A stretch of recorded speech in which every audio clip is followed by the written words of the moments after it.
The Late Night Alternative with Iain Lee on Talk Radio. We have ways of making you talk.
Debating whether Drop the Boy by Bros is that the speed it's actually played at? It feels like it's too slow, but it drags, doesn't it? Iain Lee, Catherine Boyle, Wendy. Now it's Wason. Thank you so much for pronouncing it right. Somebody called me Wendy Wason last night. Well, this is what I've been dreading. I've been dreading saying your surname because I know it's Wason. Sorry to keep you up at night. Oh, it's awful. I know it's Wason, and I've been in my head. I've been saying, don't say Wason. Don't say Wason. Don't say Wason. Because Mason's fairly straightforward. Wason. Yeah. It's confusing. I wouldn't say Wason unless it had a double S, surely. There we go. And there's like people saying like Watson, but that's a double S as well when they soften the T. Watson? Well, yeah, Wasson. Oh, Wasson. I've had Wasson, yeah. but then that's double S. It's Mason with a W. It's Mason with a W. Nice and simple. We all have that thing when you say, what's your name?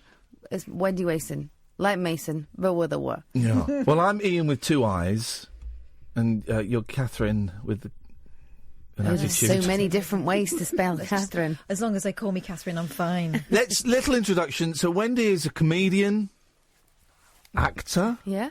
Why are you looking quizzical at that? Look, I'm seeing how far we can Did go. I not do your show? I did one of your shows. Which show? Did you not do a sketch show that I was in? This is the thing. I know we've met. But I don't know. Together. I did your sketch show. What sketch show? I didn't do a sketch show. You did a show once that I'm sure I was in. Not that Bob one. Bob Mortimer.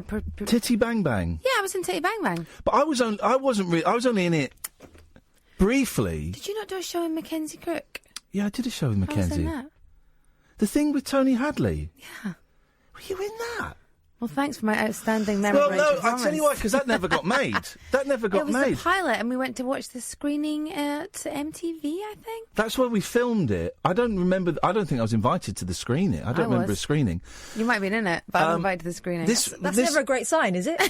Well, this was...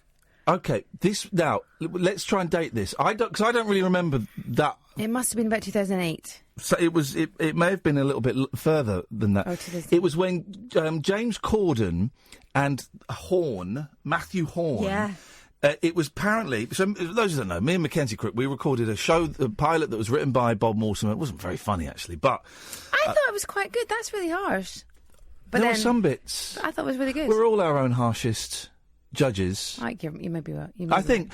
But then, and apparently the BBC were deciding whether to go with that, and instead they went with Corden and Horn. They did a sketch show instead. That worked out well for and BBC, they didn't it? went with those guys. And I remember getting a very angry phone call from Bob Mortimer going, those effers at the effing BBC, I'm never working for them again. Of course, now he works at the BBC. Yeah. So Bob Mortimer is a backstabber and is a scumbag. I remember him saying to me, what was wrong with that? He got, like, we were out and we bumped into each other. Oh, really? Like, what was wrong with that show? And I said, nothing was wrong with that. It's just sometimes things aren't the right time. Yeah, it was all right. I don't really remember it. I don't remember what you did in it. Neither do I. I think we did something out in a forest or something. I can't remember. It was a long time ago. It was. Do you know what? That's where we met. I've got it somewhere. So we didn't meet. We didn't meet doing on the stand-up circuit like 20 odd years ago. No, I only started doing stand-up when my son was 6 weeks old, and he's now 14. Wow. Okay. I was like expressing milk before I went on stage when I started. Were you literally doing that? 6 weeks. Yeah. I thought if I don't do it now, I'm never going to do it. So I did it then, and then had like comedians going, what does breast milk taste like? And I was like, you can take it from this cup. There's no way you're getting it direct from the breast. So why did you decide to do stand-up then? I always wanted to do it, and then just never felt brave enough, and thought in that sort of madness of a newborn, which I'm sure some women can identify with. You're like, oh my God, time's running out. I've had a baby. And there's nothing that sort of marks the passage of time like a child. So I know I met you in 2008 because I know Max was 4. Right, okay. So when I started doing stand-up, he was 6 weeks. And I thought, if I don't do it now, I'm never going to do it. So that's when I started doing stand-up. And I would like drive to London. I would live in Hastings at the time. Yeah. So I'd drive to London. I'd get a babysitter. Sometimes I took them to the gigs with me. And wow. Yeah. I know exactly what you're talking about. I was pregnant with my first, and I went on a massive surge I wanted to be a comedy writer, and I went and like had meetings at Radio 4 and all these things, and things I'd never dared do before because I just thought, shit, right, it's crossroads time. Who am I going to be? But what's remarkable about that is that you realise what's possible when you're in that madness. Yeah. Do you know what I mean? Like, because you can push yourself to do things that you would normally go, no, it's not for me. Yeah. And now you're just like, I've grown a human. Watch me roar. Exactly. Quietly and powerfully. And also taste this. Yeah. Milk. Yeah. Taste the milk. It's like Yakult. No, it is. It's nice. It's delicious. It's a little really sweet. I was surprised how sweet it is. It's very sweet. We've all had a little. Oh, we've all had a bit of breast milk, haven't we? Did you have any placenta? That was kind of big about 10, 15 years ago. I wanted to sort of make it into pate, but then I read that it was pointless. And then also, by the time you've got the baby out, you're just like, can I just have a lie down? I'm not thinking. It was very popular. We didn't do it, but it was the thing. Apparently, it's really good for postnatal depression. Yeah, apparently so. Well, if anyone's got any. Oh, Alan Caddick's there must be tablets. There must be placenta tablets. You worked with Mackenzie. You did another thing with Mackenzie, didn't you? Didn't you do like I read online. Didn't you narrate something with Mackenzie Crook? Oh yeah, I did Danny Wallace's right. Okay. book. I do quite a lot of voiceovers. What might we have heard you voicing over? Various different things. I used to do Sainsbury's. I do Matalan, Uncover the Value. That's where the gigs are. That's where the money is. Such a peach of a gig, isn't it? You rock it. I did.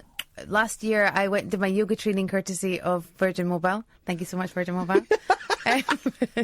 Because they my pay very favourite well. gig, one of my best jobs I ever had was when the 11 o'clock show set like second year of that, and I was still very new to all of this. And I got a gig doing the voiceover. This is back in the day when adverts had real money. The voiceover for the RAC. A to B, we RAC to it. And I got a repeat fee, and every time that was shown, I got 250 quid. What? You get for voiceovers, you get the basic studio fee, which works out, like, I think it starts at about 150, but so I get employed quite a lot because I can do it in 10 minutes, and I'm not costing the advertising company 4 hours of studio time, and studios are really expensive. So I'll go in and do it in 20 minutes, and they'll get to go off and have a fancy lunch on expenses. Yeah. but you get repeats in a way that you don't get it for Do you still get repeats? Because they work it out, so they do. You get repeats, but they work it out on the usage time. So it's a buyout. So you might get $8,000, but they've worked out how many times it's going to be played. Right. They've worked out the radio slots and where they're going to buy it. And every so often you hear your voice on something and you're like, I'm out of contract. What's that? Oh. And my agent will be like, you chase it up. Damn right I do. I'm from Scotland. Brilliant. I have 3 kids to feed. I knew that I was quids in when I saw the RAC ad on Coronation Street. I was like, oh, yeah. I'm going to say this. This is like 20 years ago. That year, from that advert alone, I made £70,000. Yeah. See, I used to do Confused.com and that was $40,000 a year. See, this is the thing. Then you get some smart ass on Twitter going, oh yeah, how'd you feel about being on that crappy advert? Go, tell you what, pretty good. Do you know what? Yeah, how do I feel about it? I don't know. I'll get back to you after I finish my pina colada on this fucking beach. I do these. I used to voice these things on Channel 5. Cats make you laugh out loud.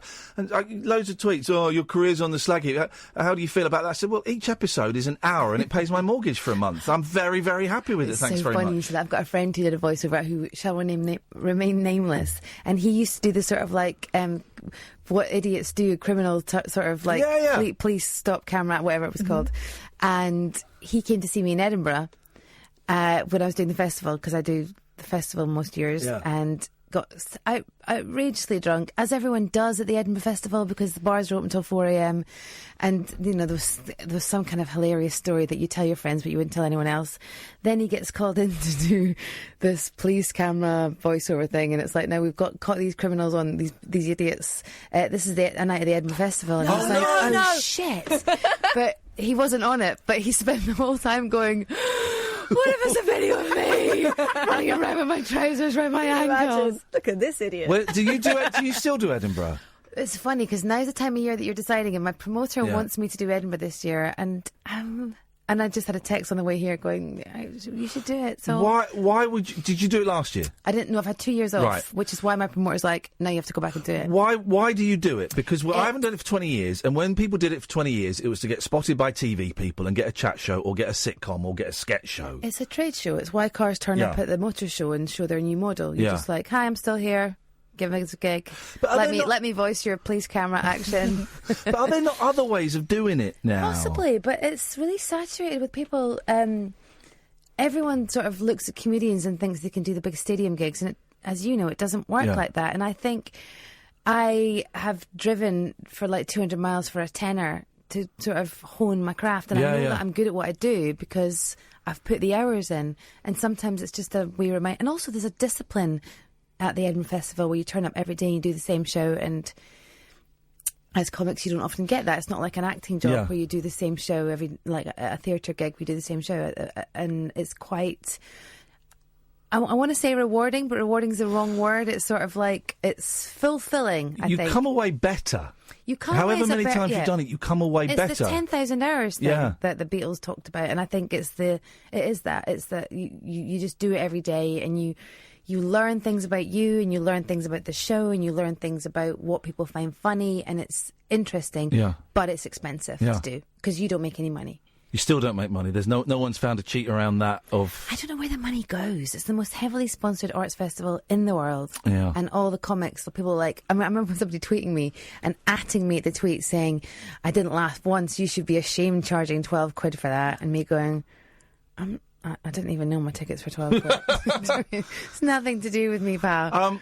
0344 499 1000. We have a call from someone who doesn't listen to the show. Oh, God. So headphones on. This will be a surprise for oh, no, for Alan. It's not anything unpleasant. No. Oh, no, it's not. He's a gentle giant. Good evening, Alan. Hi, boss. You all right? I'm very, very well, Alan. How are you? Girls. Sorry? Hi, girls. Hi, girls. Hi. It's Catherine and Wendy. Oh, saying that my mum. Catherine and Wendy? No, Wendy. Wendy, oh. Are you Alan's mum? Is your mum around about mid-40s? No, she'll be 70 on the 20th of February. Oh, same as me. Happy birthday, Happy to the Wendys. What can we do for you, Alan? I've got a question for Wendy. Okay, question for Wendy, gosh. Who were your comic inspirations? Oh, that's a good one. My comic inspiration. So I grew up... Billy Connolly was a real inspiration of mine because he just chats and talks shit, and that's what I'm trying to do and get away with it. Yeah. So don't tell anyone. But yeah, I do that. I loved watching Billy Connolly, and I loved that thing. And also, bizarrely, the two Ronnies. Yeah. Remember the two Ronnies? Yeah. And we Oh, used to hang on, Alan's getting told off by his dad. Is that your dad telling you to be quiet? No, he was about to ask something, but my mum didn't tell him I was on the phone to you. Oh, okay. Is it all right? Are you allowed to carry on the phone call? I had permission off my mum. Okay. Can Wendy carry on telling us about the two Ronnies, or do you need to go? No, carry on about the two Ronnies. Thank you, Alan. The two Ronnies, Wendy. Yeah, I used to like just sitting watching comedy around the TV with my parents, and us all laughing at the same thing. And that group laugh was really, really important to me, and I really enjoyed that sort of. And when I'm doing stand-up, I love watching the crowd when I say something and someone turns to their friend and goes, "You do that," and I can see them going, that's you. And I love that sort of group because you know, I think we're all pretty much the same. Yeah. Alan, do you have you ever performed on the stage? I have done stand-up once for a talent show for my housing association. Oh, okay. So, can you remember any of the jokes? We can't afford the telex. We had a report that the police were investigating a break-in at a local police station. They stole nothing but a toilet. So far, they've got nothing to go on. Oh, yeah. Oh, I got it, to poo. They can't go for a poo. That's one. They can't have them one. What was the noise? What was the noise at the start of that joke, Alan? A telex machine. A telex machine. It was a while ago. Wendy, do you include telex machine impressions in your show? I don't. You're missing out. I need to plough that rich vein Alan, of comedy. Thank you so much. Thank you. Bye-bye. Bye, He's Alan. a nice guy. 0344 499 1000. We've got Wendy here for an hour. We're just going to kind of do the show and then just chat and see where we get to. You give us a call, 0344 499 1000. Sam is off tonight, so you'll get Mark. He'll take your name and number and give you a call back. This is the Late Night Alternative on Talk Radio. The Late Night Alternative with Iain Lee on Talk Radio. We were just talking about Wendy is here, Catherine is here, about Mike McCartney, who was here yesterday, and about how it made me realise, Catherine. Brian, I'll come to you in a second. Yeah, you realised on air. I realised on air, Out loud. and I think it surprised him as well, because he kind of laughed. That Paul McCartney is a real person, Yeah. you know, is a real human being, because he said something. I said, I thought that was a funny thing, and you're making me realise that he's real. And he sort of laughed. And of course he's real. It's his brother. It's his brother who's older than him by 2 years, but doesn't seem real to me, you know. And it That's the Luke Goss and Matt Goss thing, isn't it? Where you're like, they're people. they're real people. Although I did interview Matt once. Did you? It was not comfortable. It was tense, wasn't it? It was really? tense. It was on Why? Radio 4. It was on Loose Ends. And it didn't go well. He was promoting a new single, and he'd just done a cookery show, and I kind of made the intro was to set the scene, was about Bros.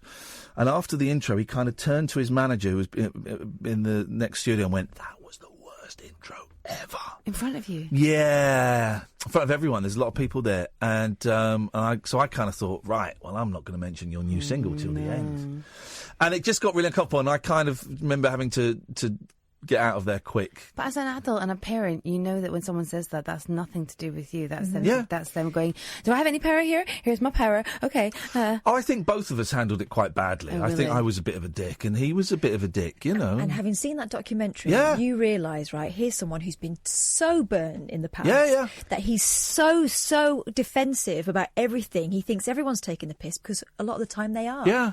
And chewed up by that celebrity Yeah. culture that we were talking about. Yeah. Were we talking about on air? No, We were talking about But it. yeah, that sort of celebrity culture where they just pick you up and Yeah. chew you out and go, "What have we got?" And then even like the documentary felt like it was meant to be a piss take, but you see the humanity in it and go, We had the director Joe on, and yeah, I watched it twice, and the first time I laughed a lot, and the second time I kind of saw the humanity I of cried. the story. I didn't laugh at all. Did you not? No, the pub, that's my dog. He's got a pint. I was like, oh my God. And it's that thing that they said that when you become famous, you freeze at that age that you're famous. Yeah, the Arrested at. Development, And I think I know it's a cliche, but it feels to me like 100% I know true. exactly what you mean. That's the sort of thing you would buy if you were 14 and you had a lot of money. Yeah, and someone said to you, "Here's a million quid. What are you going to do?" "I'm going to get a painting of my dog with a pint, and it's going to be hilarious. I'm going to get black and chrome and red stuff in my This living really room." sophisticated apartment where, like, there's an area where you can sit down and have a chat. Yeah, this and is you the can- conversation corner. Yeah, and chessboard that no one touches.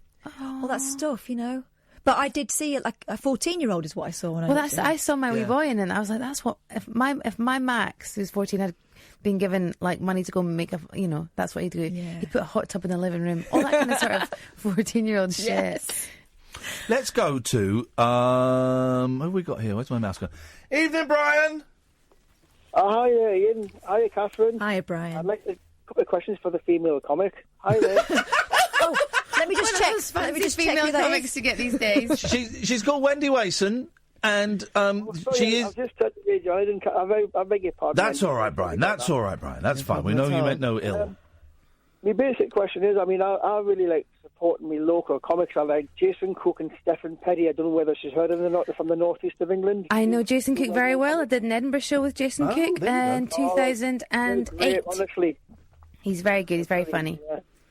But I would also like to ask you, as a lady who does comedy stuff, do you kind of stick alongside with other female comics like, say, Sarah Milligan? Because I'm a big fan of her. I like her stuff because it is a bit blue, but not too blue. It blue. Oh, it is very blue. It's very blue. Have you seen her live? Because she's not like she is on the telly.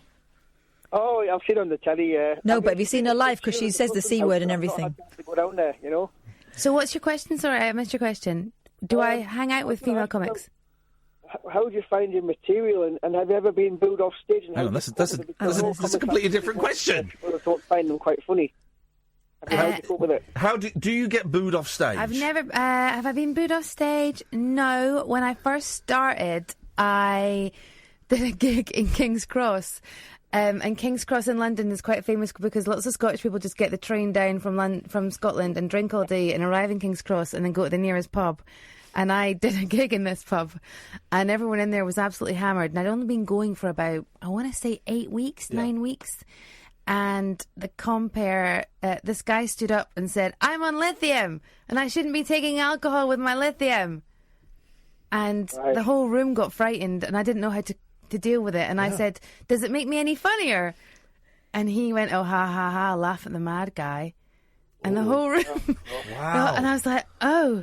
And then I'd been told, if it's going well, stay on. If it's going badly, get off. And I was like, well, this is going badly. And I was like, okay, well, that's my time. And I went to leave the stage. And as I picked up the mic stand, it all collapsed in my hand.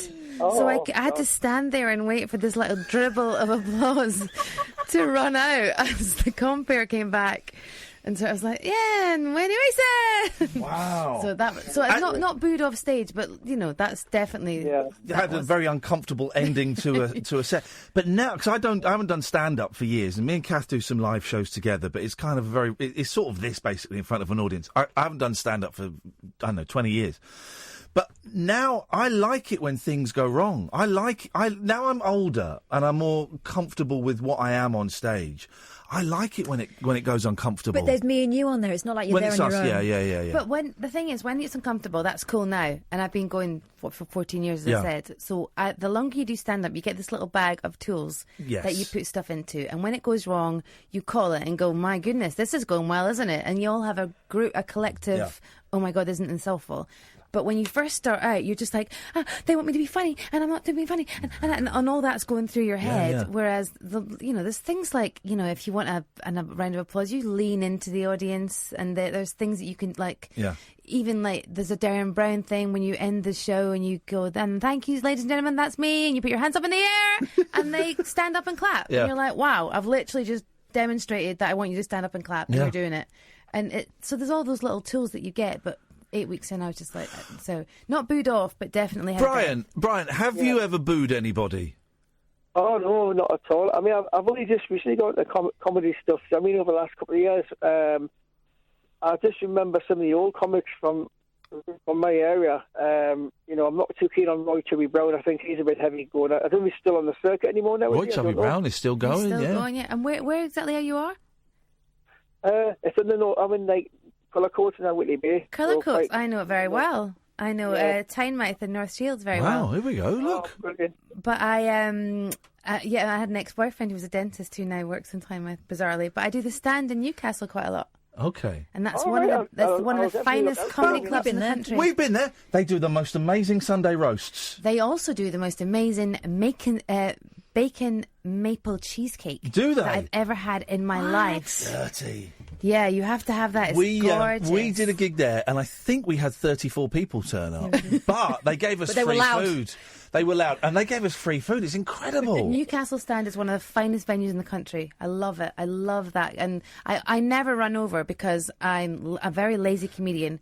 And when they say you're doing 15 minutes, I will do 15 on the nose. Yeah. The Stand in Newcastle is the only place I'm like, I can't leave. They love me. And 25 minutes in, everyone's like, this show has to end. Go on, Brian. Thanks for taking me call. Thanks very much. All right, Brian, take care. Brian, I like it when the callers end it, and it's not me that has to end it. They go, I'm done.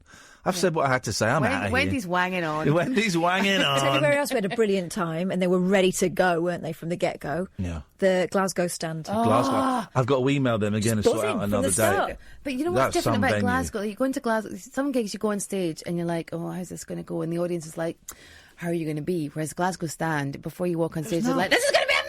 Yeah, we did Edinburgh the day before. And they were a little bit quieter to start with. It was great. There's lots of English people in Edinburgh. Yeah, it was great, but it was a little bit. And then Glasgow, it was nuts. Yeah. It was like being pop stars. We'd almost come on for halfway 2 through hours. a party. It felt like, you know. Yeah, So I've got to great. email them again and sort Let's out go The another Stand is day. an amazing venue. Yeah. And they have a policy of having a woman on at every bill, which sounds ridiculous, but you'd be amazed at how many places do not. Oh no, I bet. Yeah. The Stand have a policy of having a woman Good on for at every them. show. Giselle, good evening, Giselle.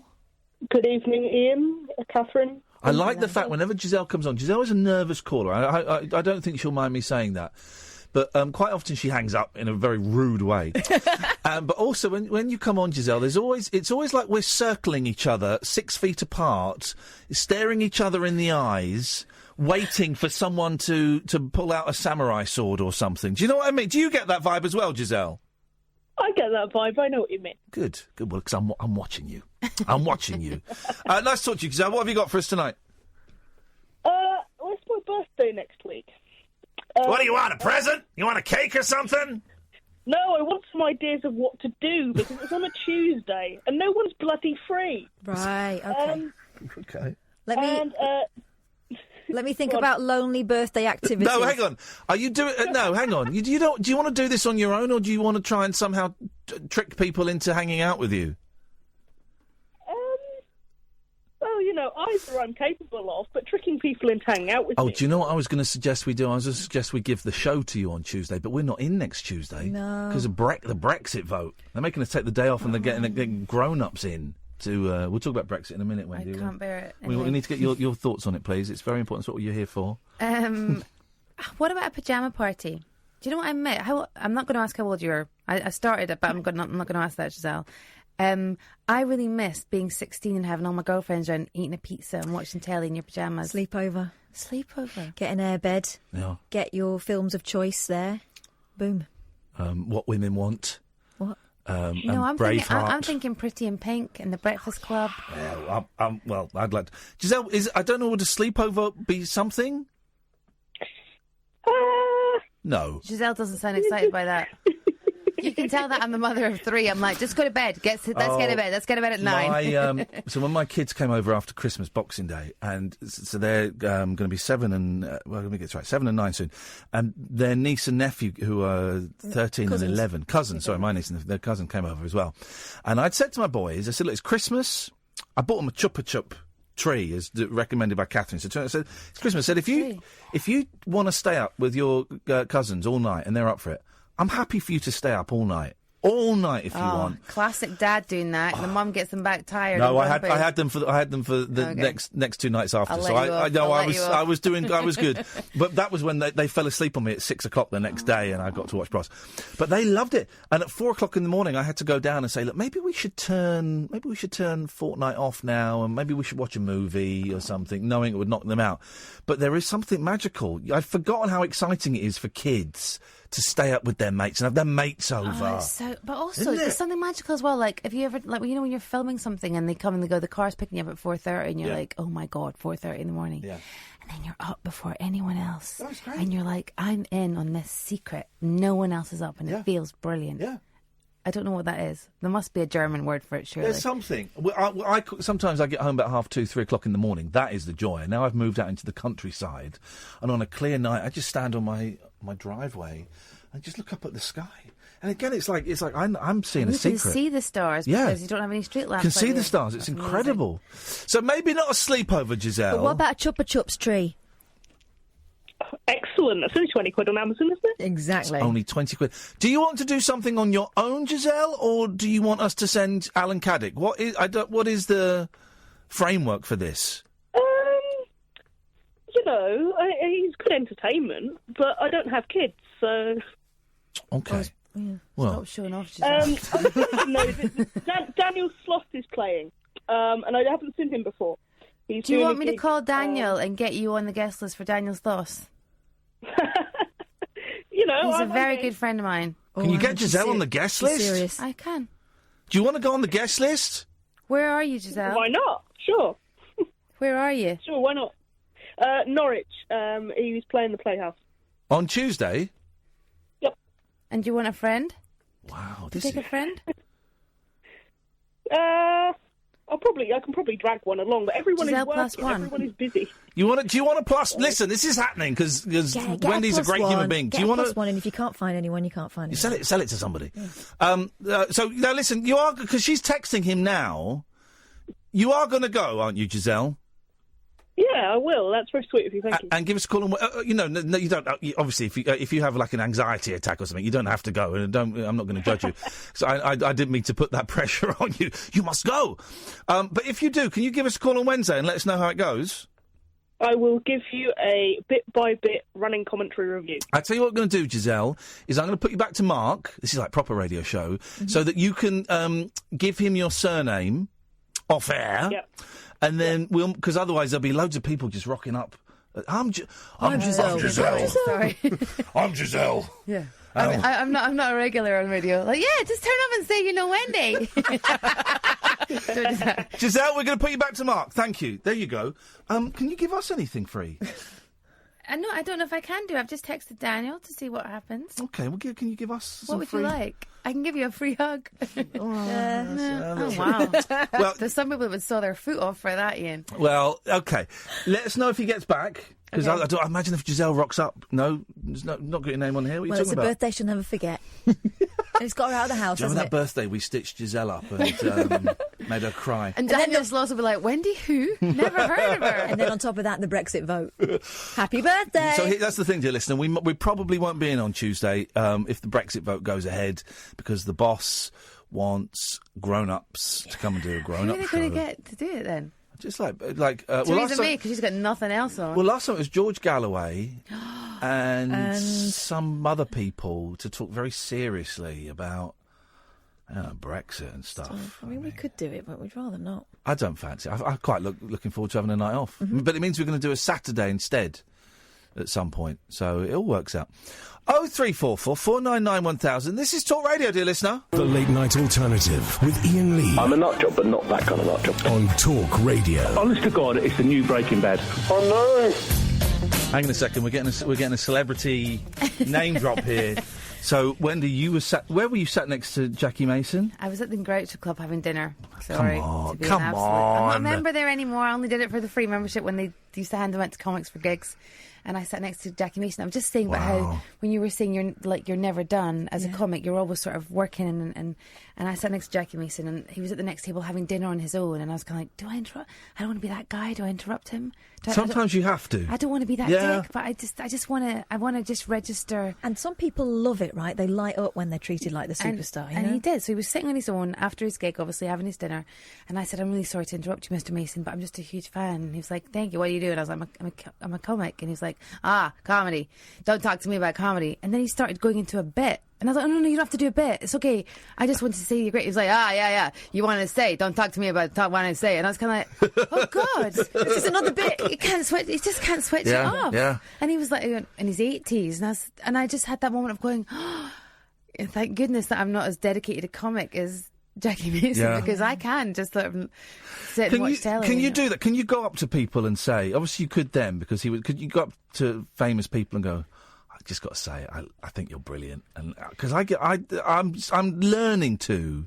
I kind of think I never used to. The older I get, the more comfortable in my skin. I'm kind of like, this is not taking. In my 20s, I would be like, this is not taking anything away from me.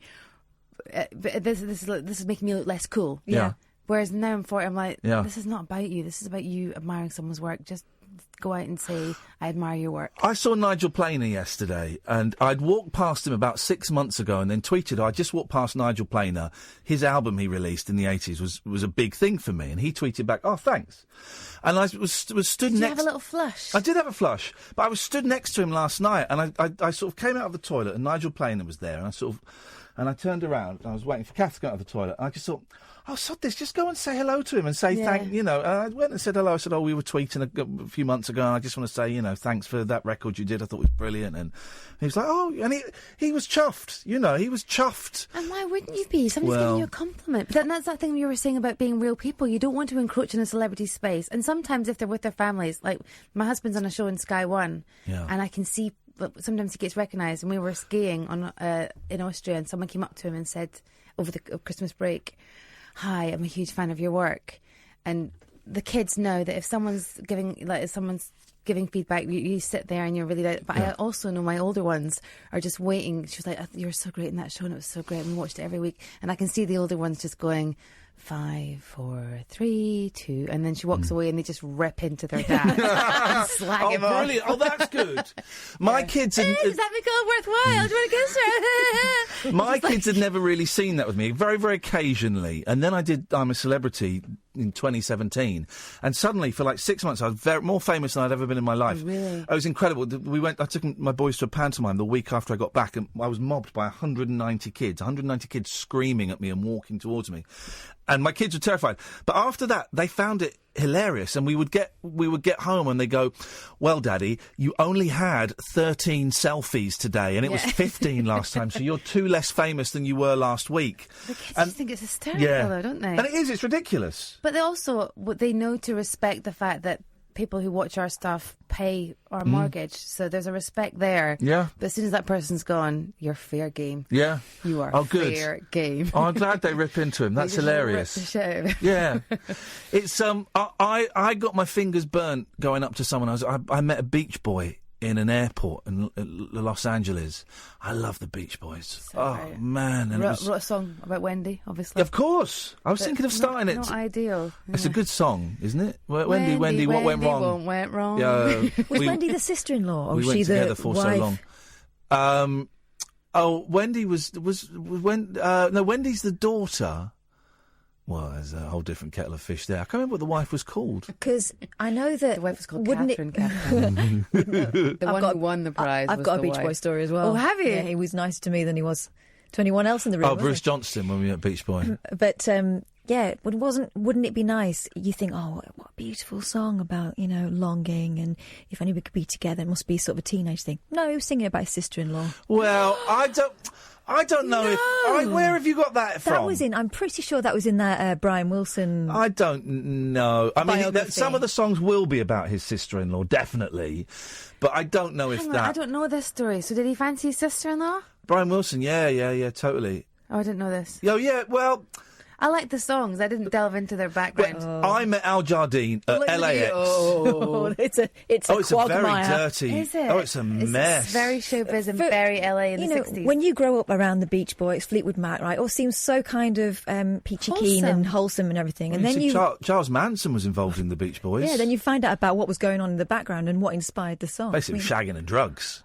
There's a brilliant Fleetwood Mac book you need to read, even if you don't like Fleetwood Mac. Oh, yeah, Dreams. Storms, My Life with Lindsay Buckingham and Fleetwood Mac. Carol Ann Harris. Really?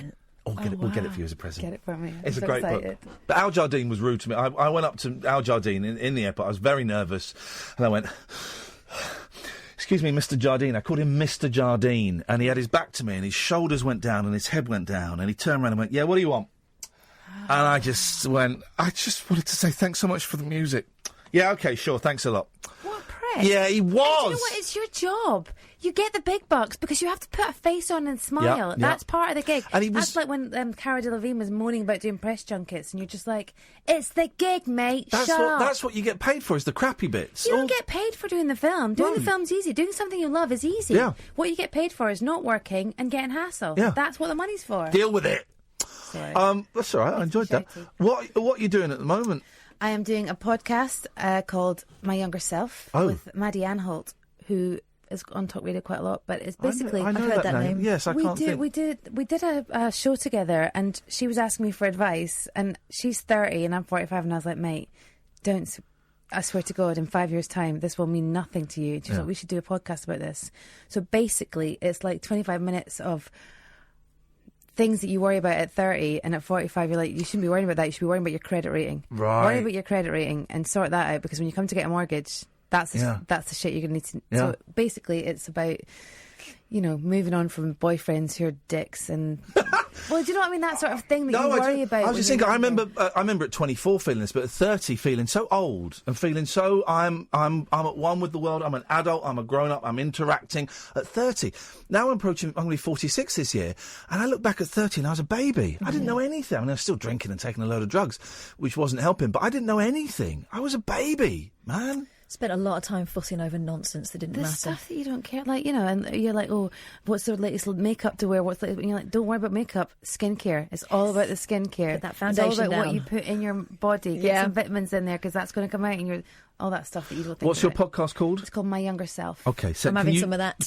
Tweet me the link and I'll retweet it, and we'll get these guys to listen to it. Are you doing many gigs? I'm gigging. Yeah, I'm always gigging. I'm doing a new show. I'm doing a charity gig at the Comedy Store on the 4th of February for the Children's Trust, which help brain injuries, children with brain injuries. Yeah. And I'm writing a new show for Edinburgh. So you're doing Edinburgh? Well, I'm thinking of... my husband doesn't know yet, so I can't just announce on the radio, because he'll go nuts. He tweeted earlier on saying, do listen to my wife on the radio, and so he is listening. This is... He's tucked up in bed.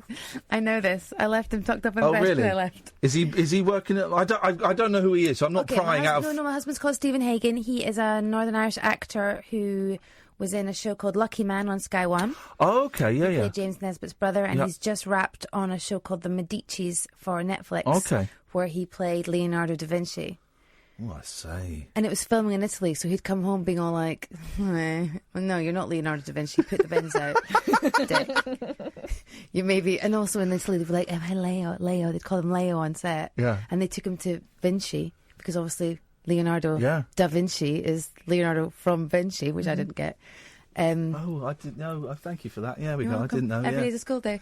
Kath's like... Yeah, that's obvious. Yeah, but you two idiots. Yeah. Well done, Kath, for holding it in. We appreciate that. I barely held it in.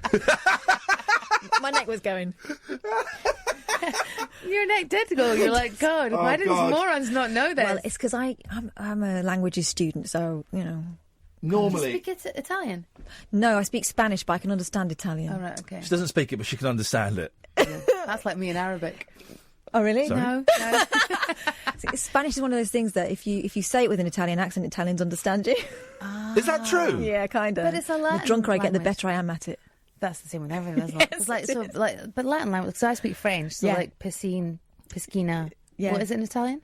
Piscina. I think. Piscina. Let's do the rest of this in French, Sorry, because I don't. sorry. No, I don't speak French, and I'm so I can't speak any language. I speak a little bit of Japanese, but I don't really remember it. I'm so in awe of people that can just switch to a different language. But my husband used to find it really hot when I was when we go to France. He's like, this is so hot. I'm like, no. I'm still hot. I'm still asking where the toilets are. He's like, no, it's so much hotter when you speak French. It is. My ex-wife could speak fluent Greek, and it was hot. I don't want to say It's bizarre. It's something about it. You just go. I think it's because it's not me. It's like you, only better, not you. Exotic you. But it means as well. We would often be like, we'd go to a Greek island, like Zakynthos or something, and stay with her family every year, and then we'd go out and there'd be all these Greek boys perving over her because she doesn't look Greek. Necessarily, and they'd be kind of perving and going, and she'd be going, how much is it to rent this boat? All in English, and they'd be going, they'd talk to her in English and then go, she is fit, she's got, and then as we were leaving, she'd just deliver a stinging blow in fluent Greek, and it would shut them up. It was just wonderful. My sister had that. So my sister was working in Tokyo for 5 years, and she learnt Japanese. The dream place, I love it. My sister's 5'8", and her husband proposed to her in Japan, and they went to get a ring. And of course she's 5'8", so she's like a foot taller than most people around. And she went to the shop, and they were trying on rings, and the woman says in Japanese, "Do we have anything big enough for this big fat European?" My sister's like, "Speak Japanese, mate." She was like, "Oh, sorry." Yeah. I had that in a pub one night. This woman and her friends talking about me all night in earshot, as loud as they could. In French? In Spanish. In Spanish. And at the end I said, by the way, I hope you have a lovely... In Spanish at the end, by the way, thanks for all the lovely things you've been saying about me tonight. I hope you have a great time for the rest of the evening. And they're like... And it was worth it for that. That's so good, isn't it? You know, when you're ready to deliver that zinger, you wait, you carry on. What was she doing in Japan? Because I nearly moved to Japan. I proposed in Japan, actually. Oh, did you? Yeah, I did. But I love it. It's my favourite place in the world. Why was she in Japan for 5 years? She was in Japan because her husband worked for the Foreign Office and he was a junior ambassador for the UK in Japan. What a place to work. She went from Unilever in the UK to Unilever in Japan and worked for Dove. So basically they had an account out there, and so she went over there. But she was saying it's really funny because in Japan they're so driven that and they were quite annoyed with her because she was like the youngest brand manager, right? And they'd be like, "We've got a meeting at 8:30," so she'd get into work at 8:30, and they'd all have been in there at 8 a.m. Yeah, just a little bit earlier than her. You went to Japan for 24 hours? Weekend, yeah. Why? My sister was an air hostess for Virgin. And she said, I'm going. Do you want to come and sit on the jump seat? 80 quid. We can go weekend in Japan. I went, yeah, okay, I'll make it work. A jump seat? What's a jump seat? It's what the crew sit on. So, you know, the flat down seats. Oh, hang on. So you sat on that? Yeah, all the way. Isn't it like 12 hours? Yeah, they gave me my God. They gave me a laptop and a lot of wine from the first class cabin. It was great. Oh, mate. And there was all these people. I remember this really snooty woman coming past me going, oh, I bet you're really comfortable, aren't you? I'm off to business class. And I thought, yeah, I paid 80 quid for this seat. I wonder how much you paid for kill me. See, if I was in that seat for $2.5 grand and somebody was in a seat for 80 quid, that would just drive me up the wall. I should have told her these days. I'd tell her. I'm thinking of taking my boys to Japan this summer holiday. If I can sort out... If I can get my contract here renewed, it means I'm a little bit financially stable. I think they're old enough. I took them to New York last year as kind of a little test, and they loved it. I think they can withstand a flight to Japan. With the kids, so we were out in LA for 3 months for pilot season, and the kids went to school out there, and they still talk about it like it's just everything ever. Yeah, I think it's so great for them just to have. I think it is something else. If you're fortunate enough to, it was the first time I'd taken the boys away on my own, and we went to New York for I think 5 nights. And we just laughed. The three of us just laughing so much. And you're right, they still bring it up and they still talk about it and talking about the ninja restaurant. Well, they were talking about the argument I had with the lady in the theatre. The ninja restaurant. There's a ninja restaurant. Oh, it's nuts, man. Basically, you're served by ninjas. You get taken. So my sister told me about somewhere in Japan that does this. I think it's the same vibe, and you get attacked by ninjas while you're eating. Here's your ninja. They just jump out at you while you're. Don't they poke things through holes? They poke through swords through the walls. That so you'll be sat incredible. there, and then just suddenly. No. Oh, and it's hilarious. And we're 2 young lads, and they give the boys weapons, and there's kids everywhere. They give the boys weapons. It's all very dark and very. You sort of walk through a tunnel to get to this sort of cave, and it's all in New York City. It's amazing. Didn't they give you like dry ice food and stuff? Oh yeah, the food comes. They open up the edamame, and it's just dry ice comes billowing out. My sister said that when she went to Japan, they sort of walk over a bridge, and there's a waterfall, and you're like, I don't want to walk. And as you walk up to the waterfall, there's a sensor that sort of just parts the water as you walk through, and I was like. We need more gimmick restaurants. Yes. I love a gimmick. The best we've got here is the Rainforest Cafe, which, let's be honest, has seen better days. The food's crap. And that put my youngest off frogs for a long time. That was terrifying. Did you eat frogs in the Rainforest Cafe? She was sitting at the bottom. She was about 1, and she was in the high chair, and she saw the mascot frog came straight down the stairs at her, and it was a giant furry frog. Kid was absolutely inconsolable. We have to go. Wendy, Wendy. Is that time? Yes, we're done. An hour's done. My God. Isn't it? Thank you so much for coming in. No problem. Websites and Twitters and things. Wendy at wendywason.co.uk and Wendy_Wason on Twitter. The underscore confuses me when I try and find you. Tweet me your podcast and I'll retweet it, and we'll tweet all the links and stuff. It's nice to see you. And you, my love. Come in anytime you want. You're very, very welcome. Thank you very much. We continue 0344 499 1000. This is Talk Radio. The Late Night Alternative with Iain Lee on Talk Radio. We have ways of making you talk. An ex-art student. She's an ex-art student. An ex-art student. She's an ex-art student. An ex-art student. She's an ex-art student.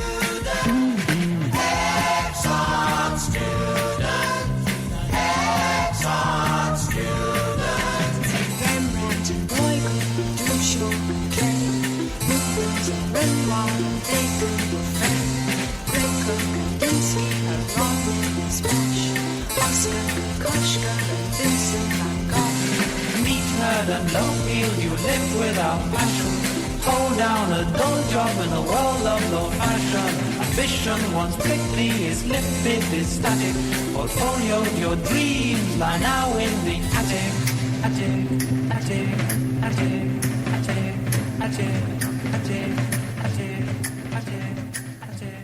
Exile student, exile student, exile student, exile student.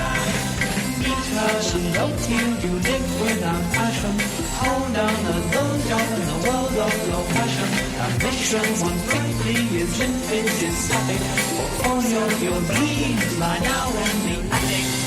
Attic, attic, attic, attic, attic, attic, attic, attic, attic. Exile student, exile student, exile student, exile student. Meet her and don't you to live without passion. Hold down a dull job in the world of low fashion. Passion once properly extinguished, it's static. Portfolio, your dreams lie now in the attic.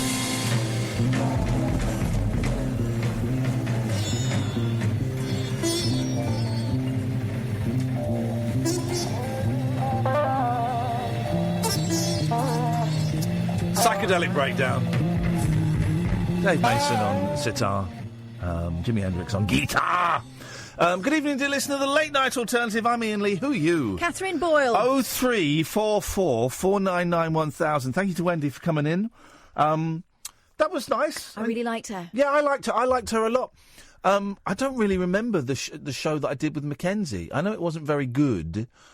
I don't think it was very good anyway. And it had Tony Hadley on it. And there's I've got it somewhere on DVD somewhere because I was going to upload it to YouTube. All I remember about it is a bit. It was written by Bob Mortimer and directed by Bob, and there was a bit about me trying to trap some shoes that belong to running shoes that belong to a Kenyan, and trap them because they ran by themselves. I had to try and trap them or something. And there was a bit where I pumped up balloons while "Pump It Up" by Elvis Costello played. Okay, pump it up, doing that. And then there was a bit where Tony Hadley was singing and me and Mackenzie were carrying furniture in the background. That's all I remember. That was a bit Morecambe and Wise, that bit. I don't remember it not being that funny, and I wasn't surprised when... and we sang My Cock's Bigger Than Yours. Oh, well. We had that classic in there. I don't remember Wendy being in it. I'll have to dig it out and... I would really like to see it. I'll put it up on YouTube. I'm sure Mackenzie said it was all right to put it on YouTube. Who cares? It's my copy. I'll do what I want with it. I've got it somewhere on DVD. When I find it, when I've packed up again because I've got the decorators in. It's not a euphemism. Paul Garner told me a story the other day about someone who he and I used to know, a guy called Shed, who they filmed. Well, I'll tell you the programme he filmed in a minute that never got shown. But it involves schools, right? And they were getting some help from a headmistress from a school, the producers, right? The producers of The In-Betweeners, and this guy Shed, and she said, well, I'd like to meet next Tuesday, but I can't meet next Tuesday. I've got the painters in, but I can probably do it Thursday. And so Shed said to her, "Is that a euphemism?" She went, No, I'm getting my house painted. And it was very tense. So the show that they made, 0344 499 1000, show they made, really... You're telling me next she actually had an ant flow. That was... does that mean period? Yeah. But it's in bod. I know, I wish my period was that jolly. Oh, come on. Let's just, because we've had a comedian in. I mean, you've got to try and be funny, mate. So the show was... Right, and they filmed it. They filmed the whole series, and it never got shown. Never will get shown. Starring this guy Shed, right, and produced by... Was he just called Shed? Did he have a surname? I think his name was Sheridan. Right. Sheridan Simove. And produced by at least one of the producers of The In-Betweeners. And I remember hearing it at the time and thinking, that's a bit raw. This is 18 years ago, 17 years ago. This is what I'm about to... And it's filmed for Channel 4. So when Channel 4 was naughty, it was filmed. All right, so Channel 4, 18 years ago, it was an exercise in I can outgross you, right? Yeah. So Shed was a grown man 18 years ago, 25, 30, I guess. But he was not very tall. And he looked like a 14-year-old boy. Oh, God. So what the show was, they filmed 6 episodes. They exist somewhere. They packaged him as a 14-year-old boy, and he joined a school undercover, and they filmed a fly-on-the-wall documentary of, let's say he was 25-year-old man in a classroom with 14-year-old kids. I want to see it. Yeah. I'd never be able to get a copy because it's... Yeah. And they filmed the whole thing. And I don't really remember... I don't know if I'm guessing it was a lot of 11 o'clock show people involved, so I'm guessing there might have been pranks or something. I don't really know. So did anyone know? The teacher knew? No one knew. What? No one knew. So no permission, no nothing? No one knew. No, and that was their downfall, no permission. No, I'll tell you what their downfall was in a second. But he ended up going to parties and stuff like that. I think 14, maybe 16. But... You get the kind. It's a long time since I've spoken about. I've thought about it. It's in his book. He wrote a book. I mentioned it, and then somehow, after 3 or 4 months, it came. Okay. And somehow after 3 or 4 months, it came out that he was a grown man. And he had to. The film crew had to get out of there really quickly. The producer, who I just mentioned, had to go back to the school, and they were forced to do an assembly without Shed. But the headmaster, headmistress, and the producer had to come out and say to the class and the school, "We're really sorry. We have lied to you, and the person that you took on board as a friend and as a peer was actually a 26, 27-year-old man." Have you found it? No, I haven't found that, but I found something else he's had to apologise for. Is it clitoris all sorts? No. Okay. He named a beer responsibly. Drink responsibly. Please great. drink responsibly. This is because I was speaking to Paul Garner about him. I don't know how he came up with the conversation. I said, "What is Shed up to now?"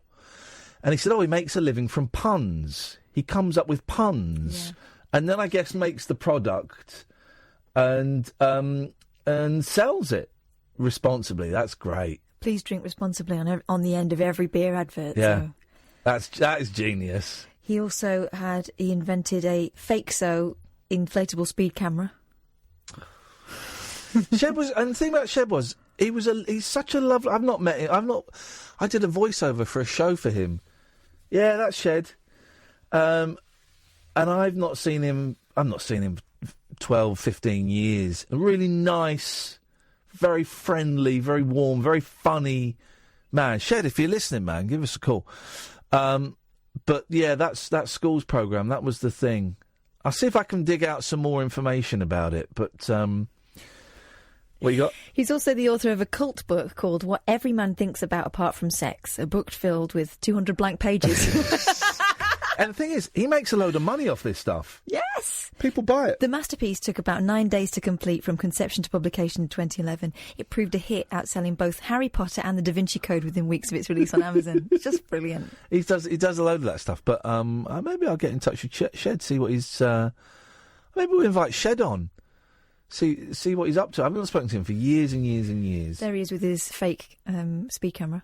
Yeah. He's... Okay.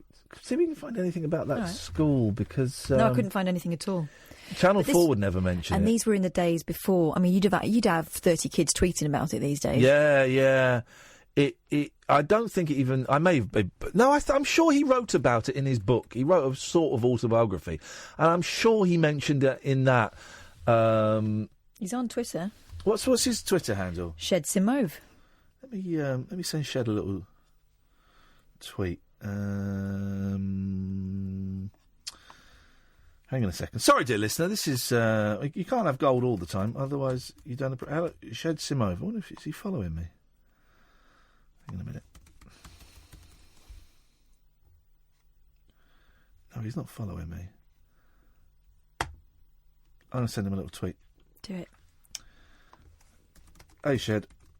Ian here was speaking to Garner about you last week.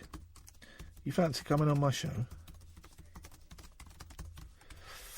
And then a kiss, because we're showbiz people and that's what we do.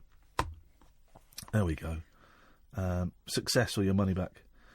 Here we go. Al has sent me a link. Here we go. This is from The Guardian from 2002. Okay, right. Channel 4 man wore dental brace to pose as student. Described as introspective, the 30-year-old producer made every effort to look like a teenager. The 34-year-old Channel 4 producer who posed as 17-year-old student Howard Simmons was tonight revealed as Sheridan Simove. An Oxford graduate, he devised the programme more than 2 years ago and approached Channel 4 with his idea. After the programme was commissioned, the producers of Back to School weaved a colourful story about Howard's life. They said he had emigrated to Florida with his parents after finishing his GCSEs and refused to go to an American school. Teachers and students were also told Howard had been bullied, which put him off further education. Simove even had a brace fitted to his teeth in an attempt to look more like a teenager. The producers claimed Howard's uncle in the UK had seen an advert for the programme and had auditioned for and landed the role. In reality, Simove studied at Cardiff High School and then attended Oxford College in Oxford, where he gained a 2-1 in experimental psychology. He went on to work as a graduate trainee on The Word and became a senior producer on Channel 4's The Big Breakfast. Simove, known to friends as Shed, then launched his own independent production company called The Talent Shed, which was behind Back to School. As Howard, he studied A-levels in English, Business Studies and General Studies. His teachers even promised Howard he would be allowed to stay on at the school after filming had finished to continue his studies and sit his exams. Danny O'Callaghan, his sixth form tutor, said he even had a full careers interview to plan his future. He told teachers he wanted to get into the media when he was older. Oh. I was totally shocked and disgusted, said Gavin Hall, head of sixth form. The whole story about his emigration to America was a complete fabrication. I can't believe it. Yeah, I've got on his website here, when we revealed the truth to the school after 9 weeks, I didn't manage to communicate my motives for making the documentary and awfully ended up hurting a lot of very good people. The events caused a scandal and the programme has not yet aired. The resulting news story ended up on the front pages. The school's head teacher, Sheila Brown, said... she told how Simove visited his former fellow students on Tuesday after they'd learnt the truth about the deception, so he did go back. The headmistress said they asked him why he did it and were genuinely upset. The worst thing of all was that he had a joint 17th birthday party with a female pupil and they all brought him presents. Oh, that's... I mean, it is pretty rough, isn't it? It is pretty rough. Yeah, it's pretty rough, isn't it? But... oh, I'd love to see that show. Yes, mate, wouldn't you? Well, if he comes on, I'll speak to him off air and see if any of it exists. 03! Which I'm sure it doesn't. Okay? I'm sure it doesn't, because I know I tried to get my hands on the footage before and I was told, nah, that ain't never going to happen. They wouldn't risk that being leaked out. 0344 499 1000 is the telephone number. Dear listener, if you want to give us a call, you'd be very, very welcome to. It's always strange picking up the show, after we've had a guest and people are reluctant to call in. Although we got some nice calls when Wendy was on, which is unusual because people don't call in when we have guests normally. There were some calls for Mike last night, but I didn't want to take him. I was enjoying it too much myself. You didn't want to share. No, I didn't want to share. So the switchboard is empty. If you want to give us a call, you can. You can give us a call about anything you want. 0344 499 1000, the late night alternative with Iain Lee and Catherine Boyle on Talk Radio. It's electric, it's eclectic, it's always rule-free. It's the late night alternative with that man, Iain Lee. On Talk Radio. 0344 499 1000. We've sold out tickets for Weird Science. I've just checked and it's sold out. There are 4 tickets, I think, left for the Bros screening in March. But we've sold out. I need to send... Have you got any stories? Yeah, got those. Can you do a story while I just send an email? Yeah, save sure. some money. Well, this is a thing that's been... it was all over Twitter today, but I'm trying to work it out. Okay, so here's the story of a man caught on CCTV licking a doorbell. Dirty boy. Doorbells and knockers. That did not belong to him. Ooh. For 3 hours. What? Yeah. 3 hours. And it's a proper sloppy, wet lick he's doing as well. Roberto Daniel Arroyo, 33, slathered the buzzer with his saliva in bizarre footage filmed on his neighbour's front porch in Salinas, California. He even changed positions for unknown reasons during the tonguing marathon. Well, we all know why, because your tongue gets tired, is why. Cops are now on the lookout for Mr. Arroyo after the bizarre incident on New Year's Eve. The couple who owned the house weren't in, but their 2 children were, and they were asleep inside. Come on, guys. Fortunately, the CCTV the family owned was so sharp that this guy was identified really quickly. A Salinas Police Department spokesman said, "We were pleasantly surprised to see the image was so clear, and it didn't take us long to identify the individual."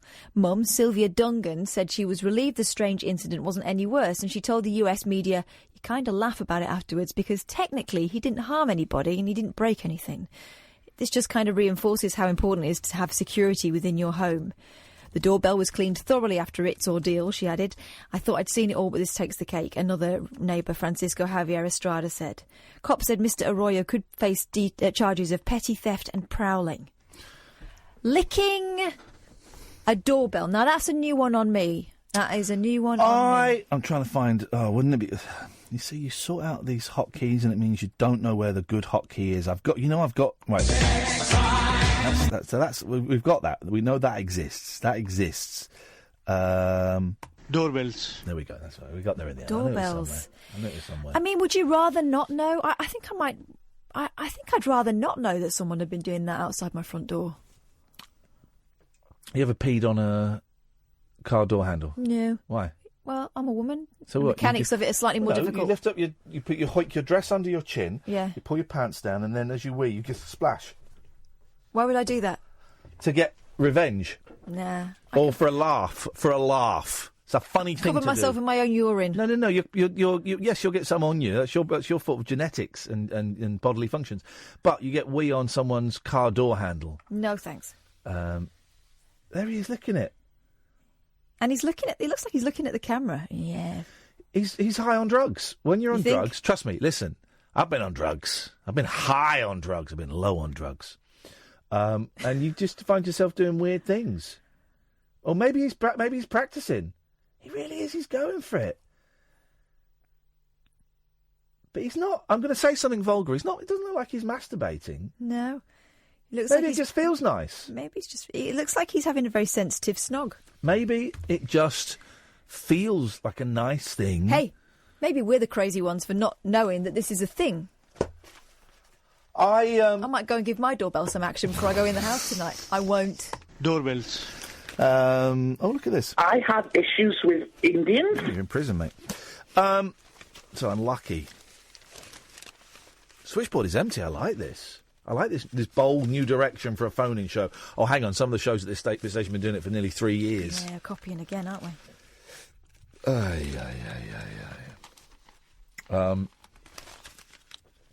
I've still not been paid for the other 2 shows we've done at Northdown yet. And I keep emailing the ticket people and I keep not getting the money back. Celebrity workmates or hates. Trouble acts and dream teens behind screen partnerships. Oh, by the way, this mouth ulcer's still here. But in my car, I got this great thing. It's Bonjela lozenge. Oh, Bonjela lozenge. Bonjela lozenge. You suck it. Because Bonjela, of course, you put it on and it doesn't stick. Yeah. You suck a lozenge. It's great. Lodge the lozenge in a good place behind your teeth. On screen, they're the greatest mates. 3 middle-aged petrol heads with the same sense of humour. But now Grand Tour star James May has revealed he, Jeremy Clarkson and Richard Hammond are not the blokish besties they appear, rarely hanging out after filming. Well, it doesn't mean they hate each other. That's just their job is to go and film stuff and then go off. It doesn't mean they hate each other. No. People that work together on television don't all go back to the same house afterwards. And, you know. So who are the mates and who are the hates? And then it says here, well-ish of showbiz. OK, let's go through a few of these and see where we get. So the hates, that's what we want, not the mates. Simon and Garfunkel. The music legend split in 1970, but reunited for a tour in 1993 and almost came to blows. Manager Joseph Raskoff revealed if there'd been a knife on the table, one of them would have used it. That's not a great story. No. R2-D2 and C-3PO. The Star Wars robots bickering was nothing compared to the animosity of the stars in the costumes, Anthony Daniels and Kenny Baker. Kenny dubbed Anthony the rudest man I've ever met. These are crap stories! Let's try one more. John Turode and Greg Wallace. Really? Well, the Master Chef judges may share a passion for food, and one of them shares a passage. No, a passion, what? A passion for passage spanking with women he's met online. Dirty boy.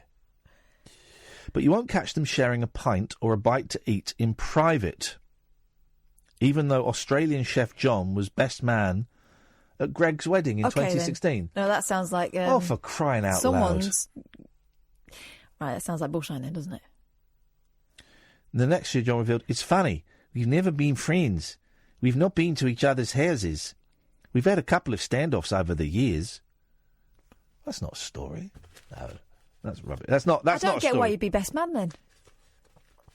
You don't have to go to someone's house to be best man. You kind of do. No. You kind of do. Well, maybe it was a showbiz... Yeah, maybe it was. Showbiz. Or maybe he's telling fibs and making it sound like Fleetwood Mac when actually it's just two blokes that go to work together. The Daily Mirror, page 8, it's a real... If there's nothing going on, then they'll just put a load of lists on page 8 and they kind of... just kind of made that up. Again, come on. Let's just hover as we take this call. The radar already is kicking in. Good evening, Double N. Hello. Hello. I would just like to know, who's better, drummers or guitarists? At what? Playing music. Playing drum music or guitar music? Both.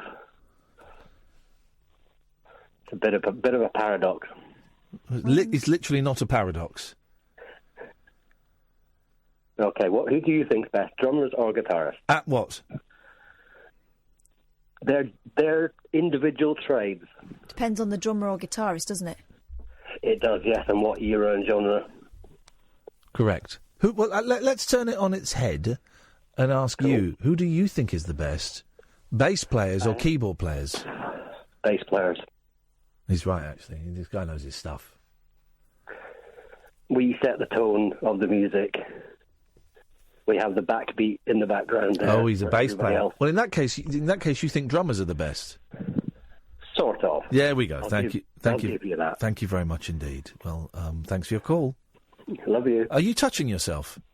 Definitely not. Okay. Here we go. People are now investigating Shed and Shed Simove. Danny, come to you in a second. Dave said, had a look at Shed's Wikipedia page. In 2012, Simove launched 50 Shades of Grey, a book containing totally blank pages in 50 different shades of grey. The back jacket of the book described the content inside as getting darker and darker as the book goes on. Brilliant. Random House, publisher of E.L. James's 50 Shades of Grey, sent him a cease and desist letter, and Simove was no longer able to sell this title. Okay.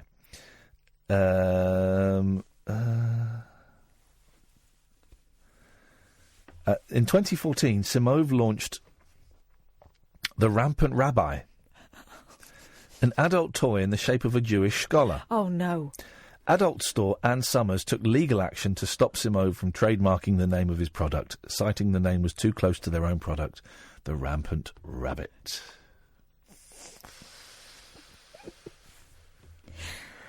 I like him. He sounds like a chancer.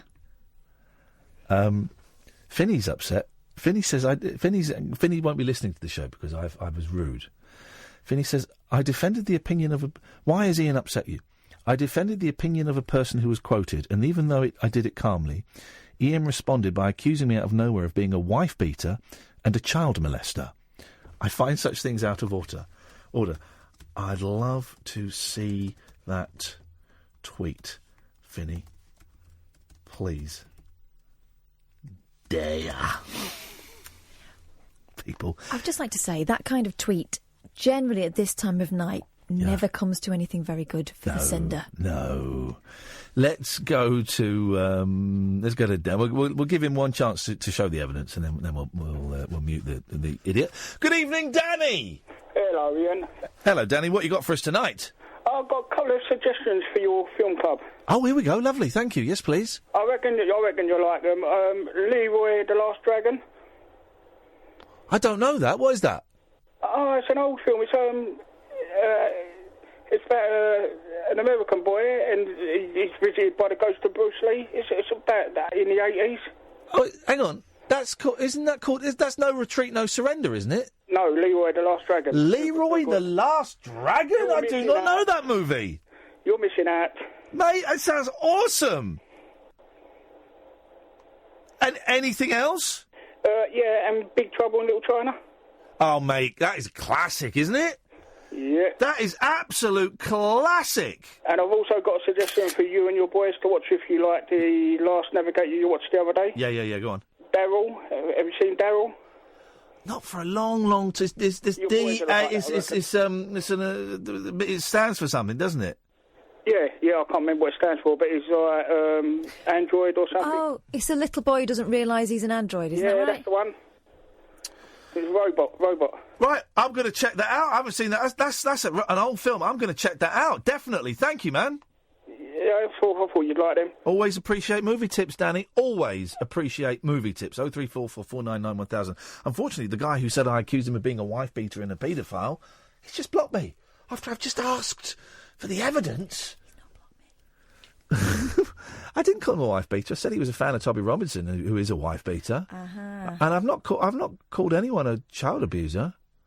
I had a look at that story about what happened with Tommy Robinson back in the day. Go on. When he got done for assaulting an off-duty police officer who'd gone in to intervene in a domestic incident with him and his then-girlfriend, now wife, where the suggestion was that she wanted cocaine out of the house because her parents were coming over. You don't want coke around when Mum and Dad are in. No. Mum and Dad go nuts if they find coke. They go nuts for it. So the reports I saw suggested that she she got prosecuted for possession, and but that attack on the police officer, the off-duty police officer, was very, very violent. Yeah, he's a thug. Tommy Robinson's a thug, and these people. There's a really interesting thread about how these thugs are making money out of it. Robinson's got a really nice house paid for by you suckers. You suckers pay for it if you subscribe to him. What you do is you go and do something outrageous. Then you get taken off Twitter, and you say oh, my free speech is being. I'm losing work and I've lost my job because of this. So guys, I'm going to set up a YouTube channel and a PayPal account. And if you could just donate £5, if you could just donate £20 a month, right, then that will be enough. And loads of people do. Front page of the Daily Mail. And boy, oh boy, if you ever want evidence of how much an editor is responsible for the tone of a newspaper, compare the Daily Mail now with the Daily Mail of 6 months ago. Completely different paper. Mm-hmm. Still right-wing. Still a lot of stuff I don't agree with. But the tone is completely different now that Dacre's gone. So the Daily Mail front page, UKIP and the hate monger. And this is the fella who was having a pop at Anna Soubry. Farage is kind of coming out and saying, well, I've always had this and no one stood up for me. Actually, I think the physical intimidation of Farage, I think, is out of order. I think legitimately protesting, I think, is absolutely fine. I think a group of... Well, maybe I shouldn't. You tell me, Catherine, as a woman. A group of men shouting abuse in the face of a woman feels to me... And maybe this is because I'm really old-fashioned and slightly misogynistic, I don't know, so I'm happy to learn. It feels to me more intimidating, and also one has to take into account Joe Cox. Right. I agree that it is the physical nature of it. Okay, yeah. So someone who is in a position of power will expect a certain amount of disagreement and dissension, and sometimes it will get nasty, right? But no one should have to deal with it in their face as they walk down the street. And it wasn't just one person. There was a whole load of men, and they were very, very close. And bearing in mind what happened with Joe Cox, I can understand how that is extremely intimidating and actually quite frightening. There is also something to be said for the fact that if you're a woman in a public platform and you are going against what that particular group of largely men are saying, they do seem to go for women more. Do they? Yes. Do they? Yes. Okay. Gina Miller. Can you name another woman, another member of that particular campaign? Yeah. Who got hammered as much as Gina Miller? Oh, well, that was, that was outrageous, the stuff that poor soul had to go through. I mean, racial and sexual and threats of rape and murder. And listen, you can ascribe to the opposite point of view to Gina Miller, and there are plenty of people who did, but didn't feel the need to pile on in quite such an abusive way. And I'm not talking about people, and I'm not slating everyone that disagrees with Gina Miller. I'm just saying there is a very vocal, very angry minority who are, I think, behaving like thugs.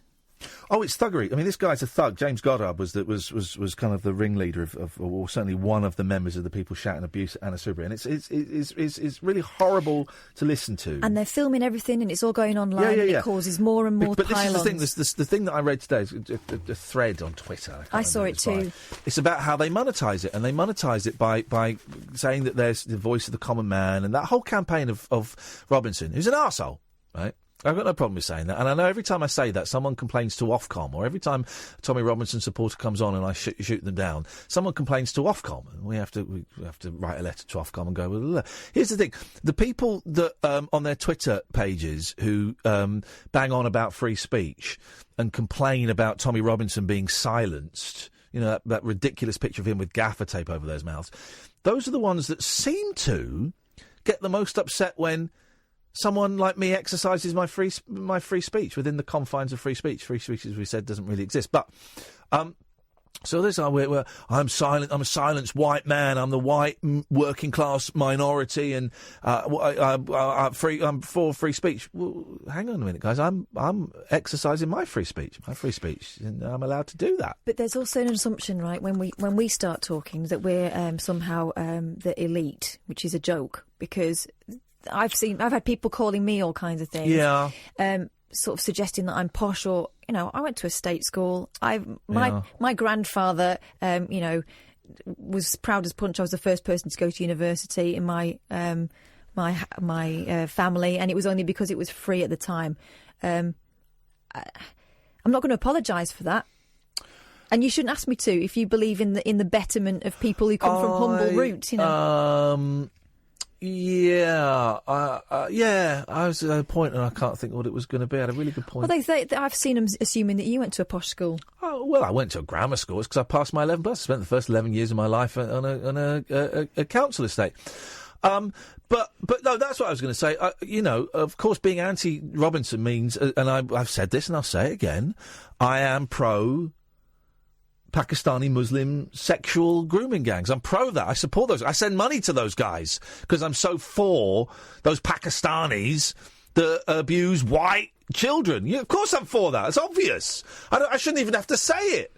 The fact I'm anti-Robinson means, of course, I completely support what those guys get up to. Of course I do.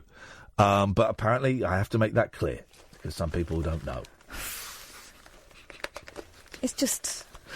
Someone will listen to that. Someone said, you had a rant against Tommy Robinson, then you said you hate Asians. What kind of man are you? I'm a man with a sense of humour. I'm a man that gets irony and gets sarcasm and knows how easy it is to wind up thickos. 0344 499 1000. This is Talk Radio. Unmissable late night radio with the original king of unconventional conversation. Make contact with Iain. The Late Night Alternative with Iain Lee on Talk Radio. So, I passed my theory test yesterday, just squeaked it for my motorcycle scooter. I'm only doing the A1. I want a 125cc, that's it. I don't want a motorbike. Squeaked through my theory test, but I passed. Pass is a pass. I mustn't lose this, because if I lose this, I think I've got to take it again. No. Yeah.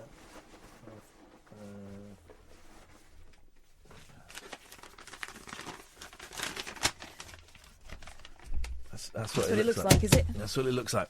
So then today I did something foolhardy. I've booked in my module 1 of 2 modules for Monday.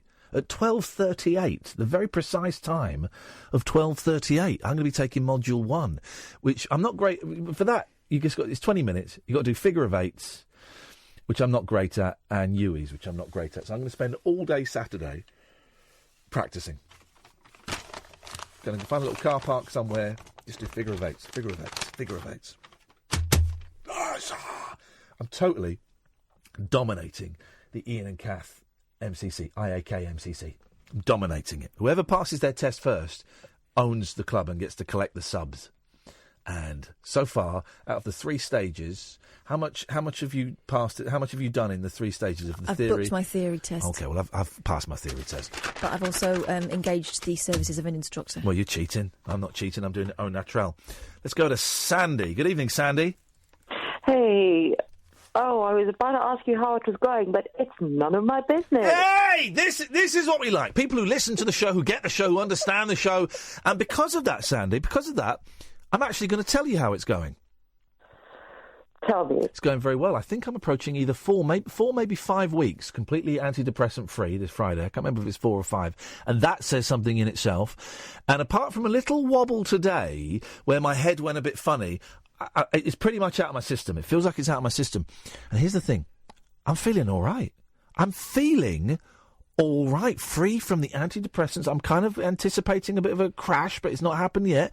And I'm feeling all right. I'm a little bit down because I've got my house is being painted, and what it means is my house is now a mess, and there's a guy there, and I have to get up at 7:30 to let this guy in, and I can't really go back to my house and relax.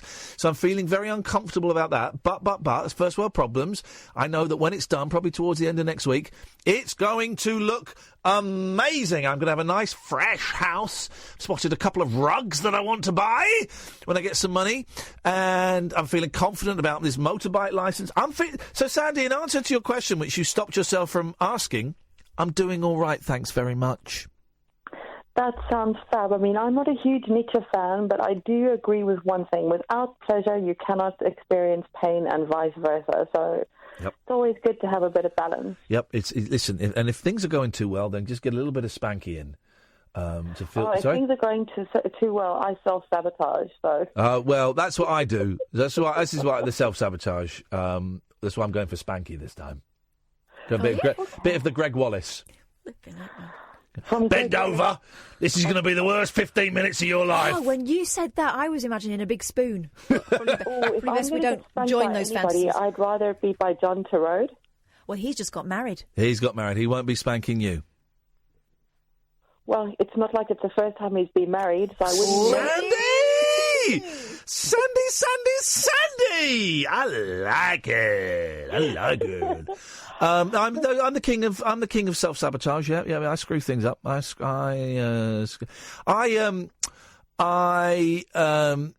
Over Christmas, after Christmas, I got really peed off with the television industry again. And I sent a message to my agent. I said, I'm not doing any more telly. I'm quitting telly. Put that in the Daily Mirror.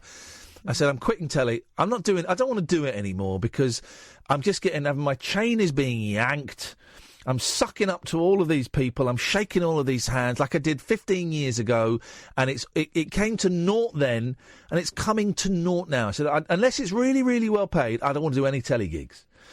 And then, of course, he phoned up yesterday and said, oh, this show wants you to go and film these little inserts for them. And he said, I know you're not really into doing telly, but it's 500 quid. It's a day's work. I said, well, I tell you what, I'll do it, right? And they wanted me to do it quite early in the morning. I said, I'd do it. I said, but I'm not leaving my house until 10 o'clock in the morning. I'm not. That was me. I said, I'm not leaving my house until 10 o'clock in the morning. So if they want it, they'll have to come and pick me up from my house at 10 in the morning, but I'm having a lie-in. Not heard from them, so I think you should, yeah. given the fact that you only finish work at 1 o'clock in the morning. Yeah, exactly. But so many times I will finish work at 1 and then I'll get up at 7 for jobs. And they've not got back to me, so I think I've annoyed them, which is great. I hate telly. I hate it. It's full of scumbags and liars and backstabbers and people who think that they're kids. And anyway, so I've quit. This is the story. This is what I meant to say at the start of the show. So it will be on the Mirror online. Tragic comic quits TV. I'm out. I'm done. You will never see me on television again, apart from stuff that I've filmed already. It's never happening. Well, I mean, I'm quite lucky because I don't read the shitty rags that print shitty stories about lies. Yes. So you shouldn't read them either. You shouldn't bother yourself with crap like that. Oh, I don't. I only read the papers for this rubbish, and then we hardly talk about them anyway. Anyway, Sandy, you've got that exclusive out of me. That's there. That exists in the world. Iain Lee quits TV. What would you like to say? What's that, Catherine? This reminds me of Geordie Shore, right? Yeah.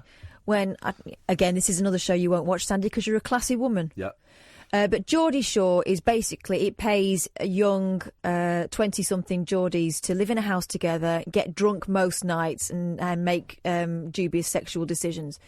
And every other episode, they say they have one of them in the diary room going, right, from now on, I'm not going to be drinking anymore, and it's going to be just a family night, and we're all just going to play nicely, and there's not going to be any shenanigans. And then it's like, after the break, there's like knickers on the ceiling. The hot tub is destroyed. They're throwing up into beer barrels. You know, it's just mayhem. So, we'll wait and see. My knickers are not going on the ceiling. I will not be on TV. I filmed something a few months ago for Channel 5. That's happening. That's going to go out. That's going to be on at some point. But that's it. I'm done. Screw you. Screw you lot. Radio is my job. Radio is my job. But you're a really good radio. I mean, I'm the best. The top radio guys don't do TV. No, they don't. And it turns out I've discovered it's through choice. So there'll be no more TV from me. Speaking about money, the reason I actually rang in, and I haven't got any change on me, I'm afraid, love. Sorry, I haven't got anything. I can't help out, I'm afraid. I'm really sorry, Sandy. Oh no. Were you phoning up for a little, or was it? Go. I interrupted you. Carry on. Oh, no. I was just phoning to say that recently you've had a few Tommy Robinson callers ringing in. Yes. Which is a disruption because usually your show is pretty pleasant and cool to listen to. Life. Love. And I was listening to old James O'Brien the other day. Old James O'Brien. I like that description. Old James O'Brien. You know, I genuinely think that half these people don't believe a single word they say. They've all got PayPal accounts, Patreon accounts, YouTube accounts, and anything else, and they don't do it for anything else other than money. And that's what Brexit's all about. It's about they like street beggars on the side of the road, and politicians are a bigger version of that. The whole. Here's the thing: the whole country is full of scumbags. I'm a scumbag. Catherine's a scumbag. Catherine's a massive, one of the biggest scumbags. You're a scumbag, Sandy. Mark on the phones. Everyone's a scumbag. Right? Everyone's a scumbag. There are just levels of scumbaggery. And I don't like politicians. I don't like racists. I don't like extreme leftists. I'm a scumbag with a capital S and a capital B. Yeah. Oh, really? Yeah. Listen, I'm going to get you John Turot's phone number. This is happening. This is happening. Forget Lisa Faulkner. We'll distract her. We'll distract her with a part in a play or a drama. We are kidnapping John Turot for you, Sandy. Fabulous, fabulous, fabulous. I needed a good cheer up, and that's what I wanted to get off my chest. Well, he's going to get on your chest. Okay, you nearly said something there, I could tell, and then you held back. Well done. You're the grown-up. And then I thought, let me not get Iain and Kath into trouble with Ofcom again. Again is the word. There we go. You guys, you guys are absolute magic. Keep up the show. Thanks for the laugh. Thank you very much, Sandy. Thank you for your call. Finney of the North has unblocked me again. I'm just going to mute him. This is the thing. I'm being sucked in again to Twitter. I'm being sucked into Twitter during the show. So mute that guy. And then bye-bye, Twitter. And then thank you very much. Good night. Yes, Dion! Good evening, Iain and Catherine. Hello, Dion. Good evening, Dion. Yeah, I'm just having a lie down, having a nice quiet beer. Have you got... Don't lie down drinking beer. You'll dribble it. Have you got the bed to yourself tonight? Yeah, I think she's back tomorrow or Friday. Is she? Oh, jeez. Yeah. It makes you sick. I love it. It's great. Yeah, it makes me sick when you get in a relationship with someone you love and then you have to hang out with them and you have to have sex with them. And I just wish they'd go away. So you've done well then, Dion. Excellent. I've only been with her a couple of months. Yeah, oh God, it's that stage, isn't it? That couple of months stage when they really start getting on your nerves. Oh, it's a drag. I know keep doing too much housework. Oh, God, they keep the house clean and they want to feed you and then they want to please you sexually. Oh, a couple of months of that? No, mate. No. Goodbye. I'm out. No, thank you very much. That's what you should say, Dion. Say, no, thank you. Well, I don't know. I'm very independent anyway. Yeah, exactly. What I would do is I would let her clean the house and feed you and pleasure you sexually, and then I'd say, bye, so long, sucker, and then just kick her out. That's what I would do if I were you, Dion. Yeah, all right. Yeah, well, we'll see. You're on about films and that. I watched a really good film earlier. Prove it. I did. Prove it. Give me a line of dialogue from it. It was called Cardboard Gangsters. It's made by the Irish Film Board. Oh, the IFB. Which is let's just say it's the better of the Irish organisations beginning with I. Yeah, it was just one of them films. It was really good, you know. And what happens in it? It's all made from cardboard, you say?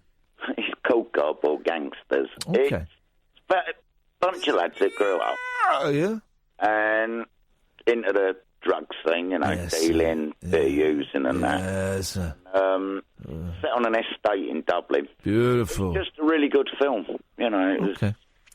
Well, this Saturday, I'll get my living room back because it's painted and stuff, and I got nothing to do Saturday, so I'm going to practice my scooter, figure of eight, so I'm going to crack open my Laurel and Hardy box set, inspired by last night's tepid movie, and I'm going to watch some Laurel and Hardy, and I'm going to cook myself some nice food. I might do a lamb tagine, because that's my favourite thing. I like that. Did you just wink at me? No.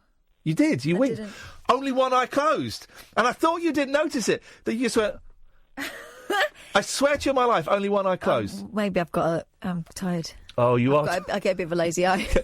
Catherine, this is Catherine Tired. Maybe I've got them. Well, tired. Saturday night, if you're in and watching a film or something, I've tried a new beer. It's Polish. It's called Carpacci. Okay, that's great news, Dion. Thanks very much indeed. Hope you enjoy your Polish beer. What? Why would he be recommending beer to you? To an alcoholic. After listening to this show for years. To an alcoholic drug addict. I wasn't really an alcoholic. I was a drug addict. But those two things go hand in hand. I had wine in the house over Christmas, which I'm cool with. I'm completely cool with, because I wanted to be a good host. My sister was coming. And white wine, not a problem, because I never liked it. Always gave me a headache. I had some Prosecco in, not a problem, do that. But I had to, there was about half a glass of red wine left in an open bottle. I had to pour it away, because the smell, I wasn't a massive drinker, but red wine, what I would used to do is take loads of cocaine and then knock a couple of bottles of red wine back to send me to sleep. That was the crazy days. And I like the taste of red wine. And just the smell of this thing, it's just there, and I could just feel myself enjoying the smell. It's like, right, it's time to get rid of that. Bye-bye. Bye-bye. You've got to be safe. It's the thing, you've got to be safe. Got to be safe around this stuff. I know after, a little bit, and one day I'll talk to you guys about the relapse. Until then, that's keeping that strictly under the wig. But you just got to be safe. I had someone get in touch with me, who's been in touch with me a few times, email me, saying, I'm struggling around the booze again. I'm back on the booze. What do you do when you're struggling around the booze? And I said, I call my sponsor up. That's what I do if I'm feeling practical and good. Because I know this person doesn't go to meetings and stuff and is trying to do it on their own. I can't do it on my own. So I just wrote a very short reply. I call my sponsor. That's it, man. That's it. Don't do drugs. Don't do alcohol. I was thinking about drugs last week, actually. I'd quite like to do some drugs, but that's good that I recognise that. I tell you this, we'll go to the news in a minute. It wasn't a craving for drugs. It was just out of 2 or 3 days where I thought, I quite fancy some coke. Quite fancy some cocaine. That's that's when it gets dangerous. Because when it's a craving, it's like, right, okay, I need to get to 2 meetings today and I need to phone someone up and I need to But when it's just wouldn't mind a little bit of cocaine. That's when that's the disease. That's the cunning part of the disease. That's where you kind of, after 3 days I caught myself going, ooh, no, that's not good. And you get to a meeting and you sit down and you say, I fancy a bit of cocaine, and it's all out in the open. I have no idea what I'm telling you about this, guys. The big news story is I've quit television. That's the big news story. Another hour of this rubbish. 03444 499 1000. This is Talk Radio.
to sleep.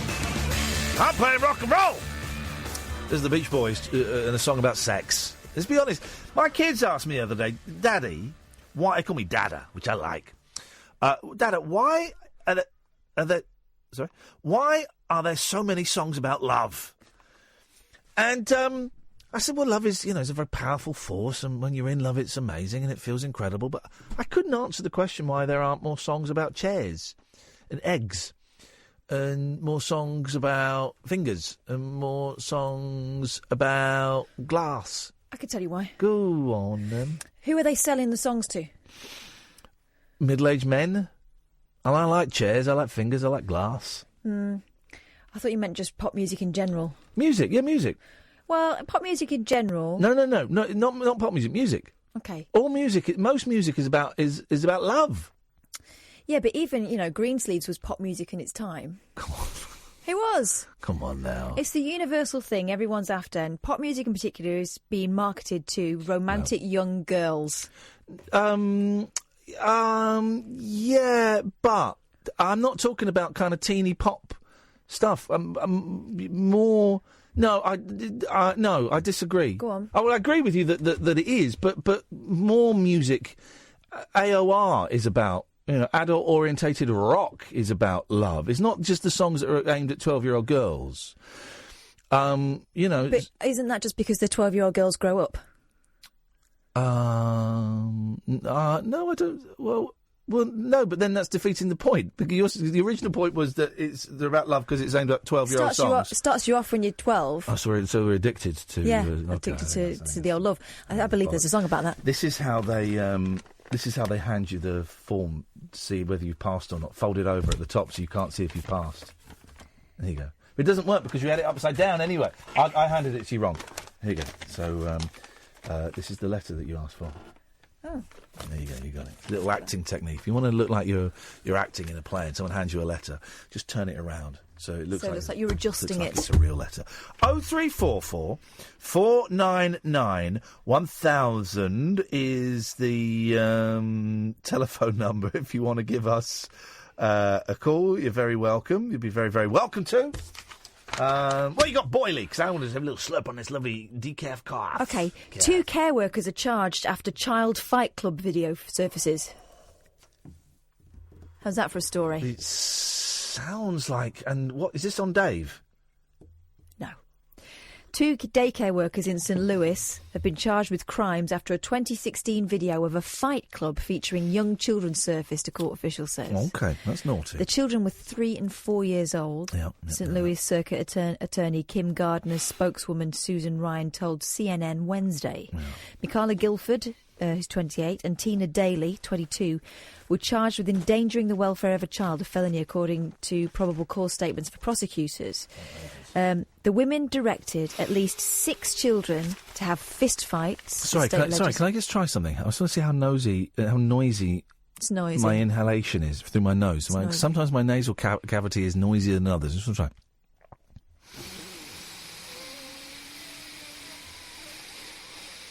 That's noisy, isn't it? Mm-hmm. Well, I mean, yeah, that's noisy. Wowzers! I need to get. Do you want to compare it to mine? Yeah, go on. Oh my God! No, I didn't. Hang on, I'm going to do a funny joke though. Hang on, I'm going to do a very, very funny joke. Right? Okay, so. Here we go. Ready for the joke, everyone? This is going to be a funny joke, guys. We're going to laugh. We're really going to laugh at this, and we're going to enjoy ourselves. So, this is my nasal cavity. That's quite noisy. Catherine, would you mind if we listen to your nasal cavity in comparison? Here we go. This is Catherine coming up to the microphone. Here we go. This is her. Oh my gosh. Wow. Ooh. That's just Kath breathing in and out through her nose. Okay, I think we've got it now, Catherine. Thank you. Anyway, have you got any stories? Oh, Can I finish the story I was telling you? Hang on. Nope. Okay, Catherine, I think we have... I think we've got it now, Catherine. Back to the story. Okay. Oh, my God. But wipe that up. There's another one. Okay. You were telling us a heart...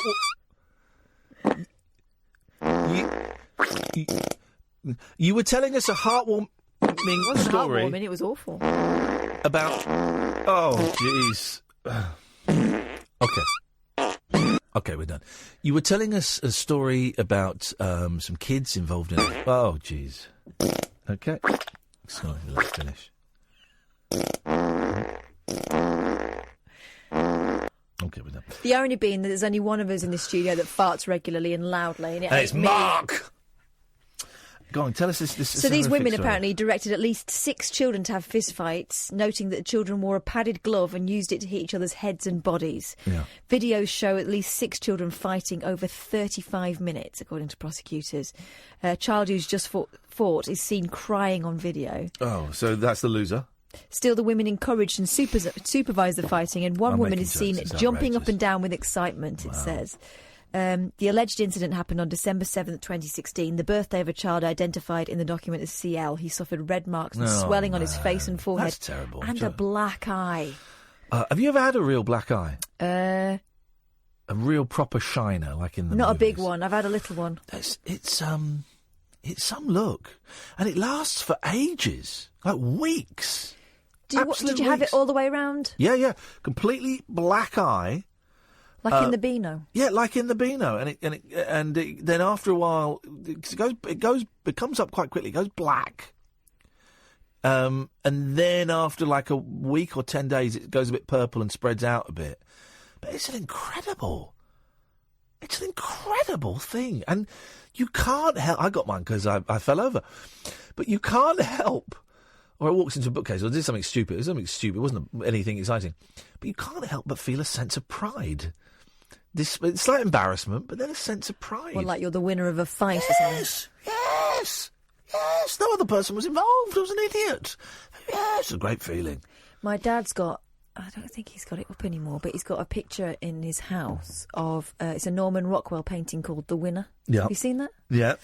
And it's a little girl sitting outside the headmaster's office looking all bedraggled with a shiner.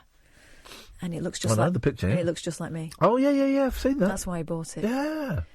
But that's the closest I've ever had a shiner. I've seen a picture of myself painted some 40 years before I was born. Yeah. It's good. All I'm saying is don't go out and give yourself a black eye, but it's one of... Can we do this as a phone? Let's do an old phone-in as though it's the late 90s, OK? Here's a phone-in. Physical injuries that are actually quite cool. It's a tough one, right? Well, no, it's not tough. We can do a list of this. Here we go. Oh, this is it. Did we finish your story? Let's see. Well, I'll draw a little table. Oh, do you know how they got found out, these 2 women? I hope no one spoke about it. No one's... Well, actually, one person did, but he wasn't in the fight. I'll take that one, Mark, in a second. 10-year-old recorded the incident on video on his iPad. He was with older kids in the next room, and he was worried about his little brother who was crying after 3 fights. He texted the video to his mum, who called the daycare centre, and that's how they got busted. Kick some ass. Physical injuries that are quite cool. I'm going to start with the black eye. Let's go to line 1. Line 1, you're on the wireless. Hi, can I ask you what subject you are talking about today? Yes, you can. Who is this? My name's Naveed. OK. We are asking which physical injuries is it cool to have? And Brexit. Which injury is cool to have? Yeah, like we've only just started this one. It's going to be a very popular phone, and you're right at the top of it. So far, we have a black eye. Right. I can answer that question. Which injury is cool to have is blindness. I'm totally blind. OK, well, now, to see if we can actually put this on the list, did you lose your sight through injury? I lost my eyesight through disease. Aye. Hey, listen, we can't put that on the list. That's not a cool thing to have. But, man alive, how long have you been blind? What was your name again? My name's Naveed. Naveed. How long have you been blind, Naveed? Yeah. 3 years. Flipping heck, you sound like a young man. How old are you, 24? 37. 37? Yeah. You sound like a boy! He sounds like a boy! I was born on 27/06/1981. OK, wowzers. OK, no, I believe you. So what disease did you get that sent you blind then, Naveed? I had diabetes when I was 13. Oh. So I've had it for 25 years. So how? Because I don't know much about diabetes. How did it go? How did you go blind then? You weren't treating it properly. Retinopathy, which is basically detached retinas and bleeding and scarring in my eyes internally. And did it go all at once, or was it gradually? I lost both eyes on my birthday. Flipping heck, Naveed. That's awful. I'm so sorry. Yeah. How? Yeah. This will sound patronising, but that must have been devastating. It still is. Yeah. How do you cope on a daily basis? I try not to get mad or frustrated, but since I've gone blind, I've never had no support from my council, anything. I've been fighting with them for the last 2 years to get volunteer or social care or adult care, and they won't give it to me because their budget's been cut. Oh. So do you have anyone, do you have like friends or family or anything that help you? My mum helps me, but she's 60. Yeah. And do you live with your mum? Yes, I do, yeah. And did you live with your mum before you went blind? Yeah. Okay. Well, this is the cruel world we live in. That's probably why you're not getting any help from the council, because they see you as having your mum and that she can do all the work, which is terrible. Yeah. Yes, it is, yes. Naveed, how long have you been listening to this? Do you listen to me and Kath a lot, or is this the first time, or what? I've listened to you a couple of times, yeah. Okay, well, listen, man. We're on we're on Monday to Friday. We might not be on one day next week, but that's by the by. Me and Kath are on Monday to Friday, 10 o'clock at night until 1 o'clock in the morning. And if you ever want to phone up and vent, or you want to phone up and have a laugh, or you just want to phone up and just, have a conversation with someone that isn't your mum, you'd be very, very welcome to give us a call. Right, okay. Is there anything else you wanted to say or ask, Naveed? No, I was going to say I was getting mad at the caller that you had on last time about White Month or racism. Yeah. Go on, why were you getting mad? I thought how stupid he is. He doesn't understand that the white man, the British Raj, they controlled the whole world before they started giving pieces back. So if he's talking about White Month, they had it for over 100 years. Well, also, we only gave it back once we'd broken it. the state we gave Pakistan and India back was terrible. Yeah, that's what I'm saying. Yeah. Well, Naveed, listen, man. It's really nice to talk to you. I'm sorry that life has dealt you a crappy set of cards, but maybe we'll talk again at some point, all right? Yeah, thank you. Thank you, Naveed. Take care, man. Bye-bye. Thank you. God bless you. Bye. Bye-bye. There you go. It's a withheld number. Don't always take withheld numbers. Flippin' heck. Blind on his birthday. Imagine. If anyone's got a right to lose their temper now, then it's that guy. Thank you, Naveed. I really appreciate that. Thank you for listening to this rubbish that we do, and I look forward to speaking to you again. The switchboard is empty. We can go back to doing cool physical injuries. We won't put Naveed's blindness on there. I thought that was very noble of him to suggest that, but I'm gonna because technically it's not an injury, it was an illness. So that's not what we're doing. So far we've only got black eyes. 0344 499 1000. This is Talk Radio. The Late Night Alternative with Iain Lee. On air and off the leash. On Talk Radio. 0344 499 1000 is the phone number. Just stay off Twitter. These Robinson supporters is absolute thickos. They can't even read English. I've seen the tweet where I apparently accuse them of being a wife beater, and oh, what a surprise! I don't. But thanks for blocking me, then unblocking me, then blocking me again. You weirdo. And by the way, Twitter did not make him take it down. You delete your tweets. I delete my tweets quite a lot. I've deleted quite a lot of the Tommy Robinson tweets because, I just then get my time. So I'll put out a little dig and then I'll take it down a little while later because just the amount of scumbags that come into my timeline. I don't want that. I don't want those scumbags. I don't want scumbags. I want beautiful souls. I want beautiful people. I want people like Joe. Good evening, Joe. Good evening. How are you? I'm all the better for talking to you in Kirkcaldy. Yes. I struggle to... say it again. No, hang on. You say it again, Joe? Kirkcaldy. Kirkcaldy. Mm-hmm. So you're not saying the L? No. This is the thing. No, I always struggle with this flipping place. And now I'm just flipping... Kirkcaldy. Why are you saying it like that? Because that's what she said, Kirkcaldy. She didn't say Kirkcaldy. Say it again, please. Please say Kirkcaldy. Kirkcaldy. What's wrong? I think cod and chips. Kirkcaldy. It's not coddy as in chips. That's how she's saying it. Kirkcaldy. Not Kirkcaldy. Yeah. What are you saying it like that for? Because that's how she's saying it, Kirkcaldy. She's not. I'm sorry, Joe. Kath's in one of those moods. What, where I'm right. Oh, yeah. It's not a mood, it's a state of mind. Kirkcaldy. Kirkcaldy. Stop being weird in the middle of it. I'm not being weird. Joe, what would you like? You've got. I'll be honest, Joe. I'm tempted to cut you off. You've come on and you've created division between two close friends. You've really stirred the pot up, and we've only just got past your place name. So God knows what your point is going to be. What would you like to say, troublemaker? Do you know something? I phoned tonight. This is my first call to you, Ian. Okay. I'm sorry that we're in a silly mood.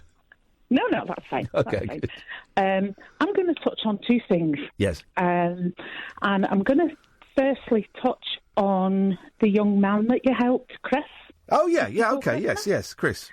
I work with the ambulance service as a 999 call handler. Oh, my God, the stuff that, you deal with, we dealt with it once, you deal with that every day. Thank you for your service. Do you know what? You were amazing with that young man. You were absolutely amazing. And do you know something? You did everything right for Chris. Thank you. That's very high praise. Thank you. Yeah, I just hope he's getting the help that he needs now. And another thing, Naveed's just been on. Yeah, that was some cool, wasn't it? Yeah, it was, wasn't it? Life can deal some horrible blows and some horrible cards at times. But just to make listeners aware that there's an app out there called Be My Eyes. Did you just tweet me about this? I did. Right. Now, Manny's told us about Manny's told us about this. Now, this is... Describe what it is. Go on, while I try and... I've got Be Specular, which is a slightly different one. But go on, you describe what it is. Okay. Well, it's an app that you can download, and blind people and sighted people can download this app. Yeah. And they register either as one or the other. Yeah. It's completely free. They volunteer to help sighted people. I took a call the other week there where there was a guy with his mobile phone pointing it in the fridge, pulling things out and saying, "What's the use-by date on this? Does it need to go in the bin or does it need to go back in the fridge?" And you were able to tell him? Yes. Do you do it live, or is it like you leave little messages for each other? No, it's completely live. You don't kind of engage with the person, like speak to them, have a conversation. It's just, "Hi, how can I help you?" And they tell you how you can help. Like, is this the blue sock or the red sock? Or, this is brilliant. It's so simple, so simple, and yet it's such a lifeline to non-sighted So people. what's your app called? It's called Be My Eyes. All right, now Be My Eyes. So this one's Be Specular, which I think is American, and I've just logged in, and there's someone has posted a request, and it's a picture. It might be a video. Let's see what it says. Hang on, let me just turn the volume up. Okay. Here we go. I was wondering if someone could please read this for me. Right, so there's something that says, "I wonder if someone could please read this for me." Mm-hmm. Right, now you can't quite... So I'm going to... There's like half of a sign there. Mm-hmm. Let's help this young person, because I can only see half the sign, so we're going to find the full quote and give him the quote. It's from Dumbledore. Mm-hmm.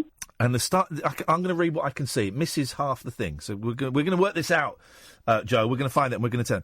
So what I can read is, "It is not abilities show what truly are our choices." So let's see if we can get the full quote. It is not our abilities that show what we truly are. It is our choices. Right. Okay. Then we're going to leave a message for this young person, for Tyler, isn't it? This person's name is. The request has 4 pictures. Oh, there are more pictures. Hang on. Sorry. Because he's blind, so he's trying to take a picture as best as he can. Right. He's missed it. Right. Okay. I've got it here. Do you want it? Hang on.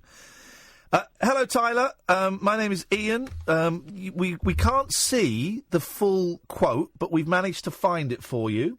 And the quote is, "It is our choices, Harry, that show what we truly are, far more than our abilities." And that's credited to Dumbledore. Hope that helps. There you go. There we go. Then we go. Yes, send. How polite was the person? Very polite. Oh, look, and then there's another picture where actually you can now see the whole thing.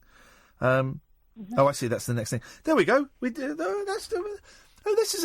Thank you, Joe. That's amazing, isn't it? And here's the thing. Here's the thing. This is. I worked out last week what the meaning of life is. It's to make the world a little bit better for our babies. That's all it is. And stuff like that app and the one I just used and the one you mentioned. That's making the world a little bit better for our babies, isn't it? That's just offering someone a helping hand for 25 seconds that it takes you to do it. Absolutely. And like when my phone rings, quite a lot of the time it'll say another volunteer's answered the call because they've got to it quicker than myself. Oh. But, I think I've had about 3 calls in the last year. And I don't know the people's names. I don't know where they're from because I don't ask them. I just ask them, how can I help? And they tell me, and they point their phone to where they think things are, like the sell-by dates on food in the fridge. And I tell them whether to bin it or whether to put it back in the fridge. Yeah, and we got another one. I found one from Lisa now. This looks a little unfortunate. This is Lisa. It looks like Lisa is trying to see what type of dress it is. Right. So let's have a listen to what. I'm not quite sure why it's so quiet on here. Let me do sound media. There we go. Oh, hello. Right. So let's see what Lisa's asking. Hi guys. I want to wear this dress today. My mum gave it to me for Christmas. Oh, it's a nice dress. I do recall that she said it was black and white, but I don't remember what the design was like. Okay. So we can help. No one's home, so if someone could describe it, that would be fabulous. Thanks, guys. Do you want to do this one, Catherine? Yeah, go on then. I'm going to... What do I do? Right, so you've got to press... let me unplug this.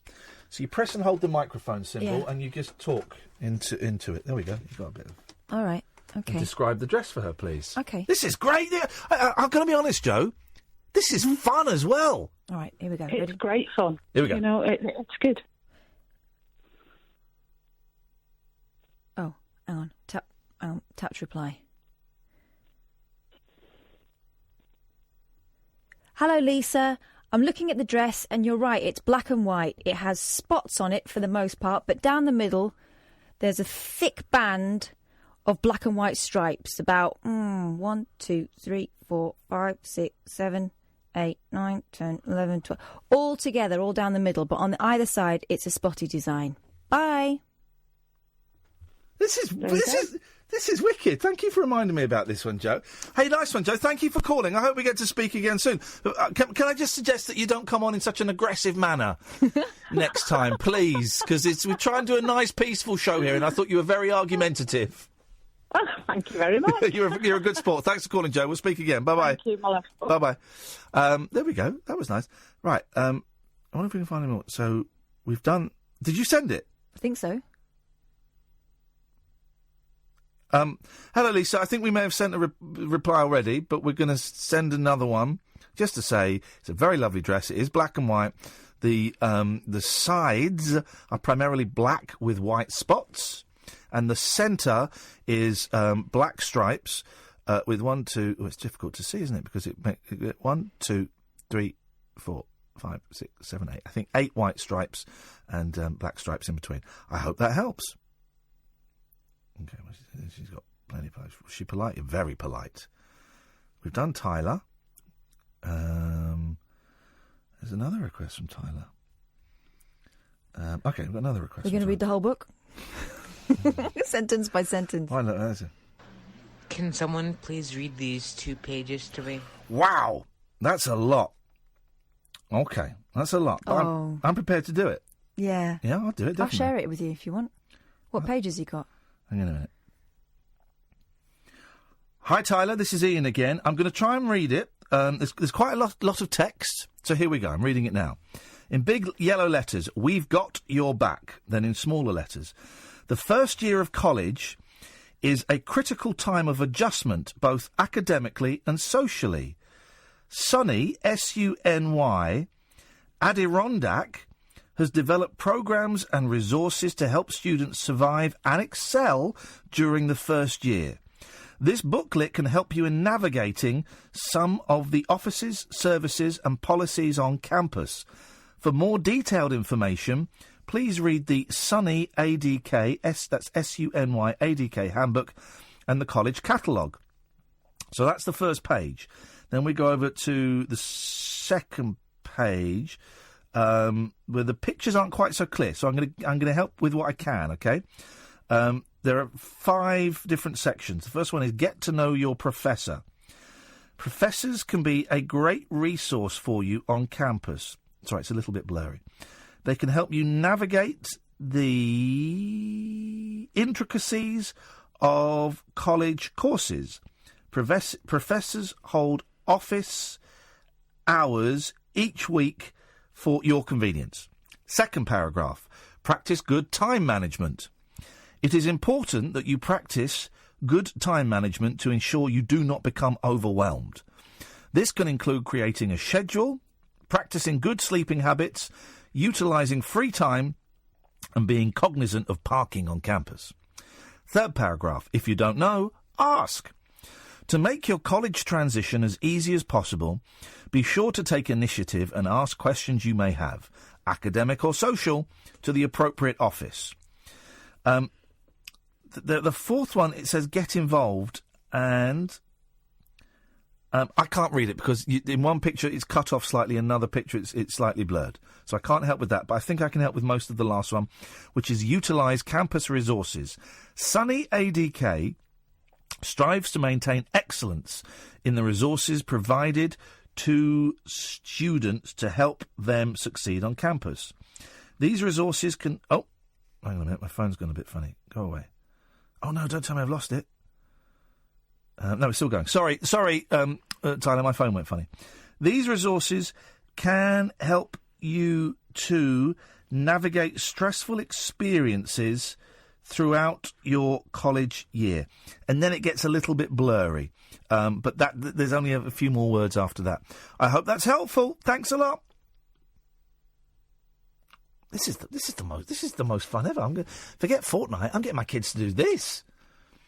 There is no request pending for you. We will send you notification when someone needs your help. What's that one called again?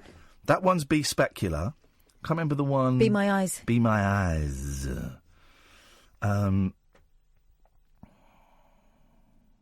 Wow. Okay. Now this is like a game because then they're gonna rate our replies.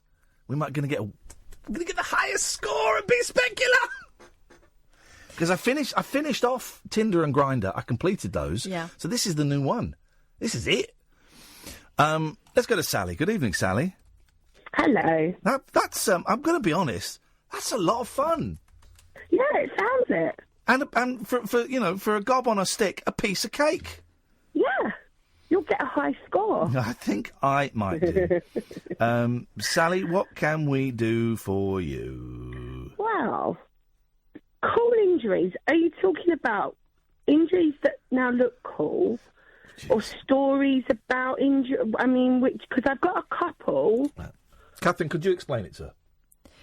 Injuries that look cool. Or have cool stories. Whatever. It's a ridiculous throwaway topic that I did in the last hour of a desperate failing radio show. And people generally don't answer our questions anyway, so we'll take whatever you got, Sally. All right, okay.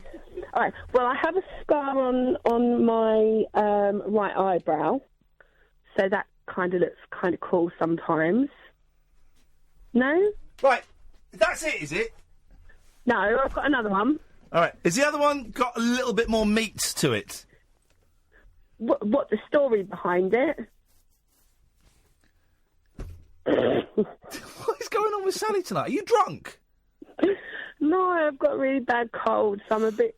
I came into work tonight. I went deaf while I was driving. Oh, no. Huh? Oh, no. Catherine, what's that face for? Why are you pulling... Kath's pulling the... Because we're about to rerun the fun. Huh? Oh, right, OK. Kath sat back in her chair, put her head in her hands. I think she let out an audible sigh. She's doing the thing now. She sat back in the chair, cross-legged, hand on her fist, because she's like, for the next 4 minutes, she's given up. She's not playing. She's not playing the game. Okay. Come on, play the game. 4 minutes, is it? Come on, Grumps.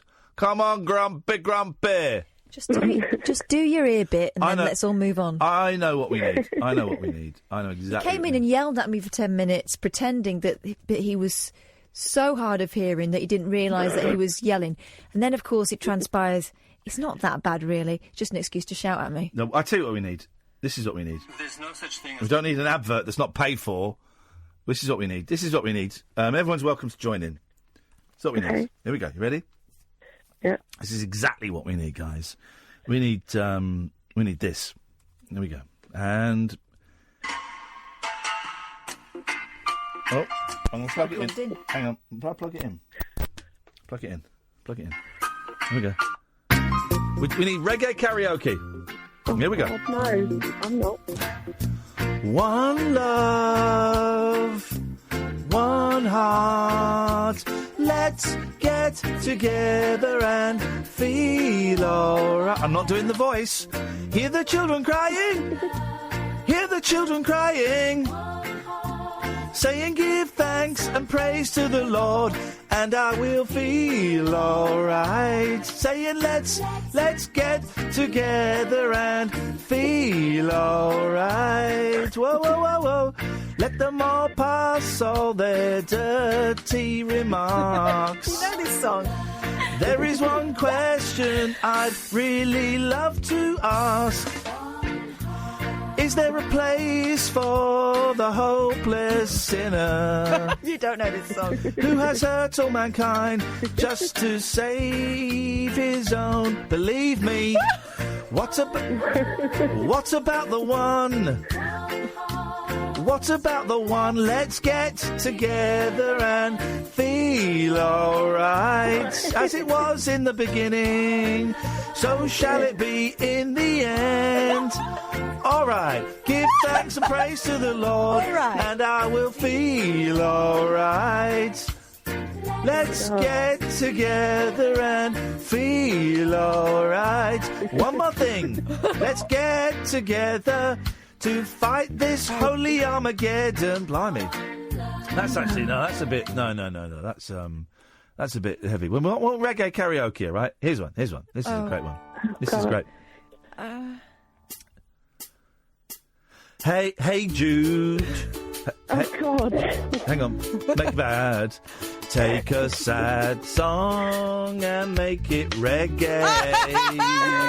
Remember to let reggae into your heart.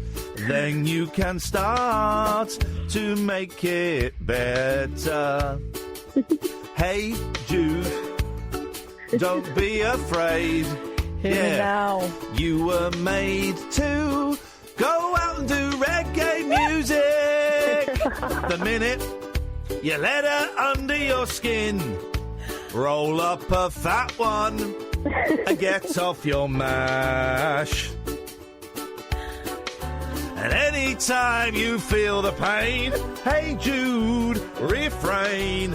Don't carry the world upon your reggae. My what?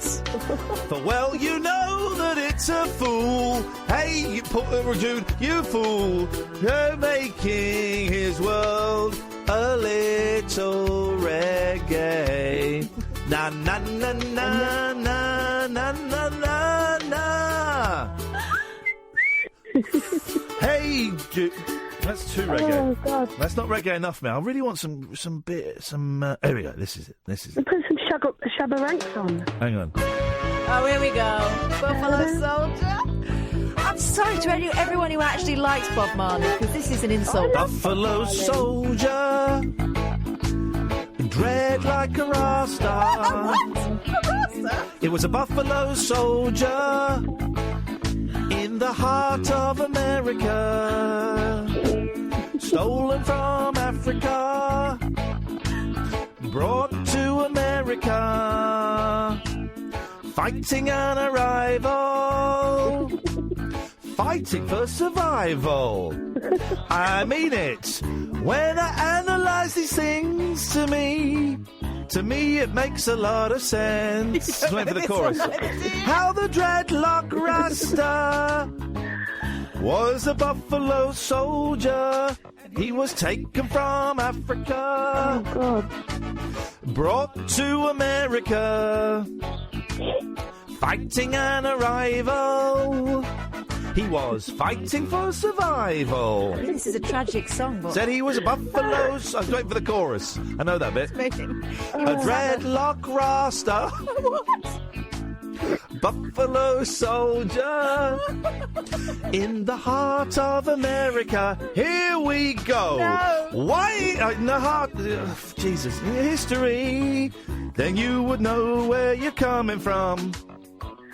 Then you wouldn't have to ask me, who the heck do you think I am? I'll tell you, I'm a buffalo soldier. You're not. I mean, you're not. In the heart of America. Stolen from Africa. I was brought to America.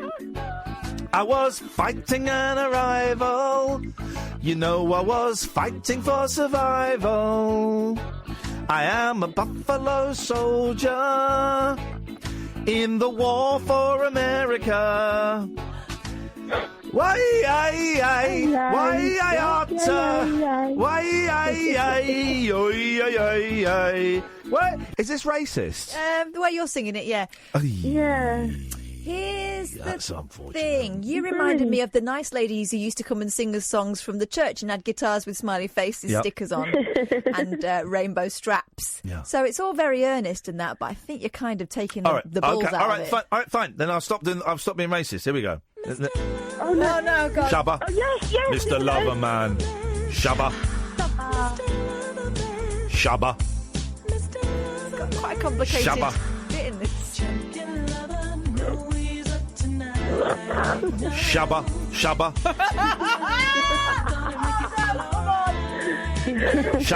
Shabba. Champion lover. No, he's up tonight. Oh, I thought it was Jump Your Shabba, Lover. Shabba. That was an instruction. I'm gonna nice you up, nice and good. I know a girl, a woman, if a loving you, looking for you. Loving you, looking for you, buck up on the right man. What? Woman, if I loving you, looking for you, buck up on the right man. Woman, if I... woman, take a trip, she coming from England. To satisfy her soul, she knows she want a man. But it is Shabba ranking, she ranking and buck upon a guan, make she explode like a bomb. Oh. Every hour, every minute, every second. She call me Mr. Lover, man, she call me Mr. Lover. I'm not gonna take it easy. You won't get away tonight. Shabba.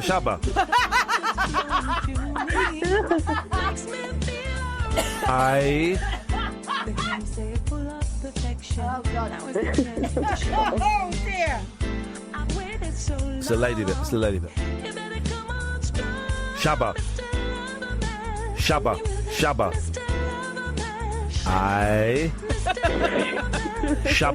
Shabba. Waiting for what? You know you have it in your mind. If I come, thrill me with it. Go gwine, lay down and make you kill me with it. Because thrilling, that is my favourite habit. And when we lay down, you know me, no run from it. Don't call me Mr. Lover, man. Don't call me Mr. Lover. Mr. Lover, man. Don't call me Mr. Lover. Mr. Lover. Mr. Lover, man, don't call me Mr. Lover, Mr. Lover. A woman take a trip. She coming from England to satisfy her soul. She knows she says she want a man, but is Shabba ranking. She buck upon a Gwain, make she explode just like a bomb. Every hour, every minute, every second. Don't call me Mr. Lover, man. Don't call me Mr. Lover. They call me Mr. Lover, man. They call me Mr. Lover. I'm just reading the karaoke. I know you're just reading. Just reading the karaoke lyrics, Catherine. I'm just reading the karaoke lyrics. Okay, Sally. Thanks for that call, Sally. I appreciate that. 0344. Poor Sally had to go through all that for nothing. 499 1000. This is Talk Radio. The Late Night Alternative with Iain Lee. I've got no internet for the last 4 days. On Talk Radio. So on the screen in front of me, I can I see tweets to Talk Radio and stuff. I've just seen what's coming up in Paul Ross's show. This sounds good. Join us after 1 a.m. He'll come in a bit and tell us to hear about the London Occult Bookshop that's been open for almost 100 years. Oh, yes. That's the kind of stuff I want to listen to in the middle of the night. Not Brexit bullshit. I want to listen to that. Yeah, me too. Perfect. Paul will be on after 1. We'll speak to him in a little bit, no doubt. Let's go to Nigel. Good evening, Nigel. It's Dolly Parton, I listen to her every day. It's Dolly Parton, I listen to her every day. She makes me happy when I listen to her records. It's Dolly Parton. Aren't you related to Dolly Parton? No, yes, I am. Yeah, my mum was. No, my mum's side was. Well, if your mum was related to her, then I'm going to break the news to you. Yeah. That means you're related to her. Oh yes, well, sort of, not very close, but it could. Yes, so, well, there's a lot of people I might be related to. There's a lot of people I might be related to. Pardon? Well, that's good. Who else might you be related to? Well, Nick Knowles? Jedwood are related to me. I wouldn't bang on about that. Yeah, I haven't seen them recently in the public eye. Have you? I've not seen. Oh, I've not looked through the public eye for a while. They've not been on TV for ages. Thank God. Yeah, well, they had that funny hairstyle, didn't they? Yeah, and then they became models, top male models. And I didn't really like the hair standing on end much. It was a bit peculiar, wasn't it? It was. It reminded me of something else. But anyway. When Nigel from Maidstone is calling other gentlemen weird, we've crossed the Rubicon. Have you had a good evening tonight? We had a great show. If only you'd been listening. Well, I've been on the internet listening to Team Cyrus, Noah Cyrus, Team Cyrus. Oh, you should have been listening to us. Then you could have contributed a bit more thoroughly. Have you heard of Zach, who's an American radio DJ? Yeah. Zach. No, I've not heard of Zach. I'll tell you who I was going to speak about was when I've been in the studios at Tunbridge Wells, BBC studios. Tunbridge Wells studios, famous studios, of course. You know, I've been live on there 3 times on the James Wells show when he was on in. Oh, well, you've been on James Wells show on another radio station. Okay, right, yes. At BBC in Tunbridge Wells. But I met Dave Cash. Have you ever met Dave Cash? I don't. Have I met Dave Cash? I know exactly who Dave Cash is. With all the old people, people on Radio Caroline. I haven't met Dave Cash, no. Because he's about 70 now. He's great. And he's a great guy. He's a friend of James Wells, of course, because he took over the show when James Wells packed it in at the BBC in Tunbridge Wells. Yes. He's a great guy, and I got to meet him when I went to the studios as well. Oh, Kath's telling me Dave Cash is dead. Sorry. Yeah, he died in 2016. Yeah. What, Dave Cash? Yeah. Did he? Yeah. When did you meet him? He died. When did you meet him? 2 years ago. Okay. Well, is that is it about that time that he died? Have you assisted the police with their inquiries? Are you serious that he died? Yeah, October 2016.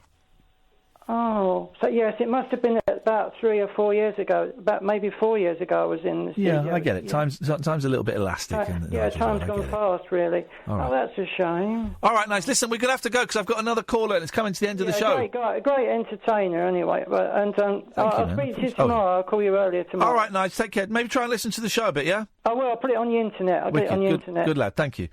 Good evening, Mandy. Oh, hello, Ian. I want to tell you about a cool injury. Here we go, at last! A caller who knows how to get to the meat and 2 veg. This is it, this is what we wanted. My pen is poised. What have you got?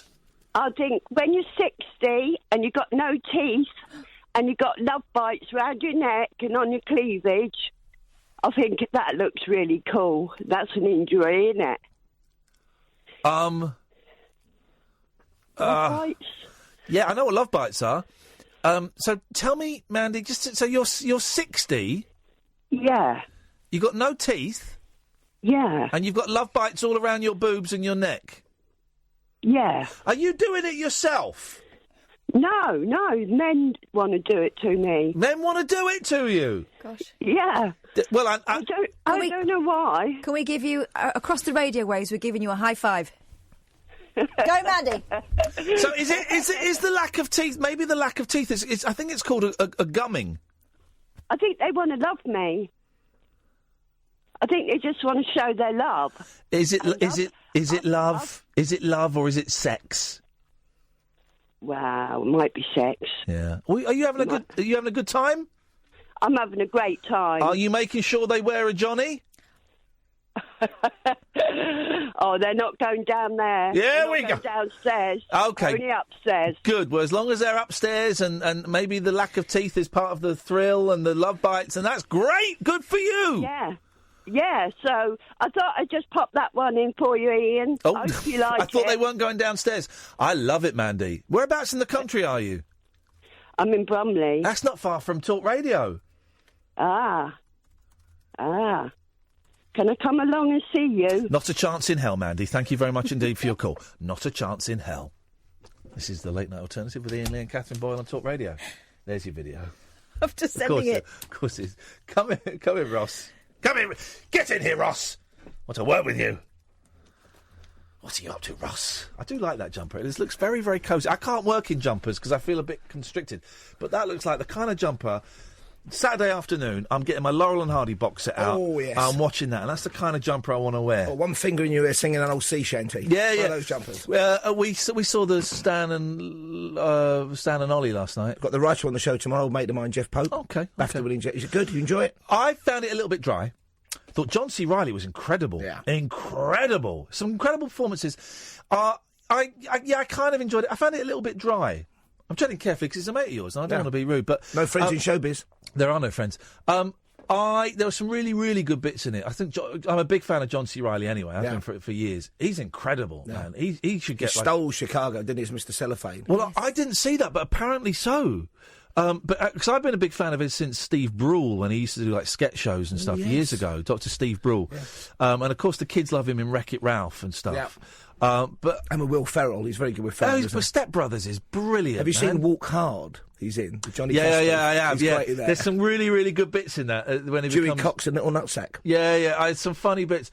He's got to get some awards for that because I thought he kind of was better than Coogan. Well, he was Golden Globe nominated, but didn't get it. Was he? Yeah. So I think he may get an Oscar nod, or Coogan and Jeff will get the kind of BAFTA nominations. Yeah. They have already. Yeah, it's because he's like an old TV writer, isn't he, Jeff Pope? Well, he was a researcher years ago. I've known him since about '82, and then I used to do a dreadful show. Well, no, actually, it wasn't a bad show. A tabloid London rip-off of Crime Watch called Crime Monthly. Oh yeah, and that's when he started writing drama because we used to do the reconstructions, and we needed 10 or 12 minutes to get the phone calls in. Yeah. So he would basically write little dramas about true crimes. How funny. And he produced it, and then and he's made some great stuff. Yeah, it was brilliant. He co-wrote Philomena, which I thought was a lovely little film with Steve Coogan. Of course he did.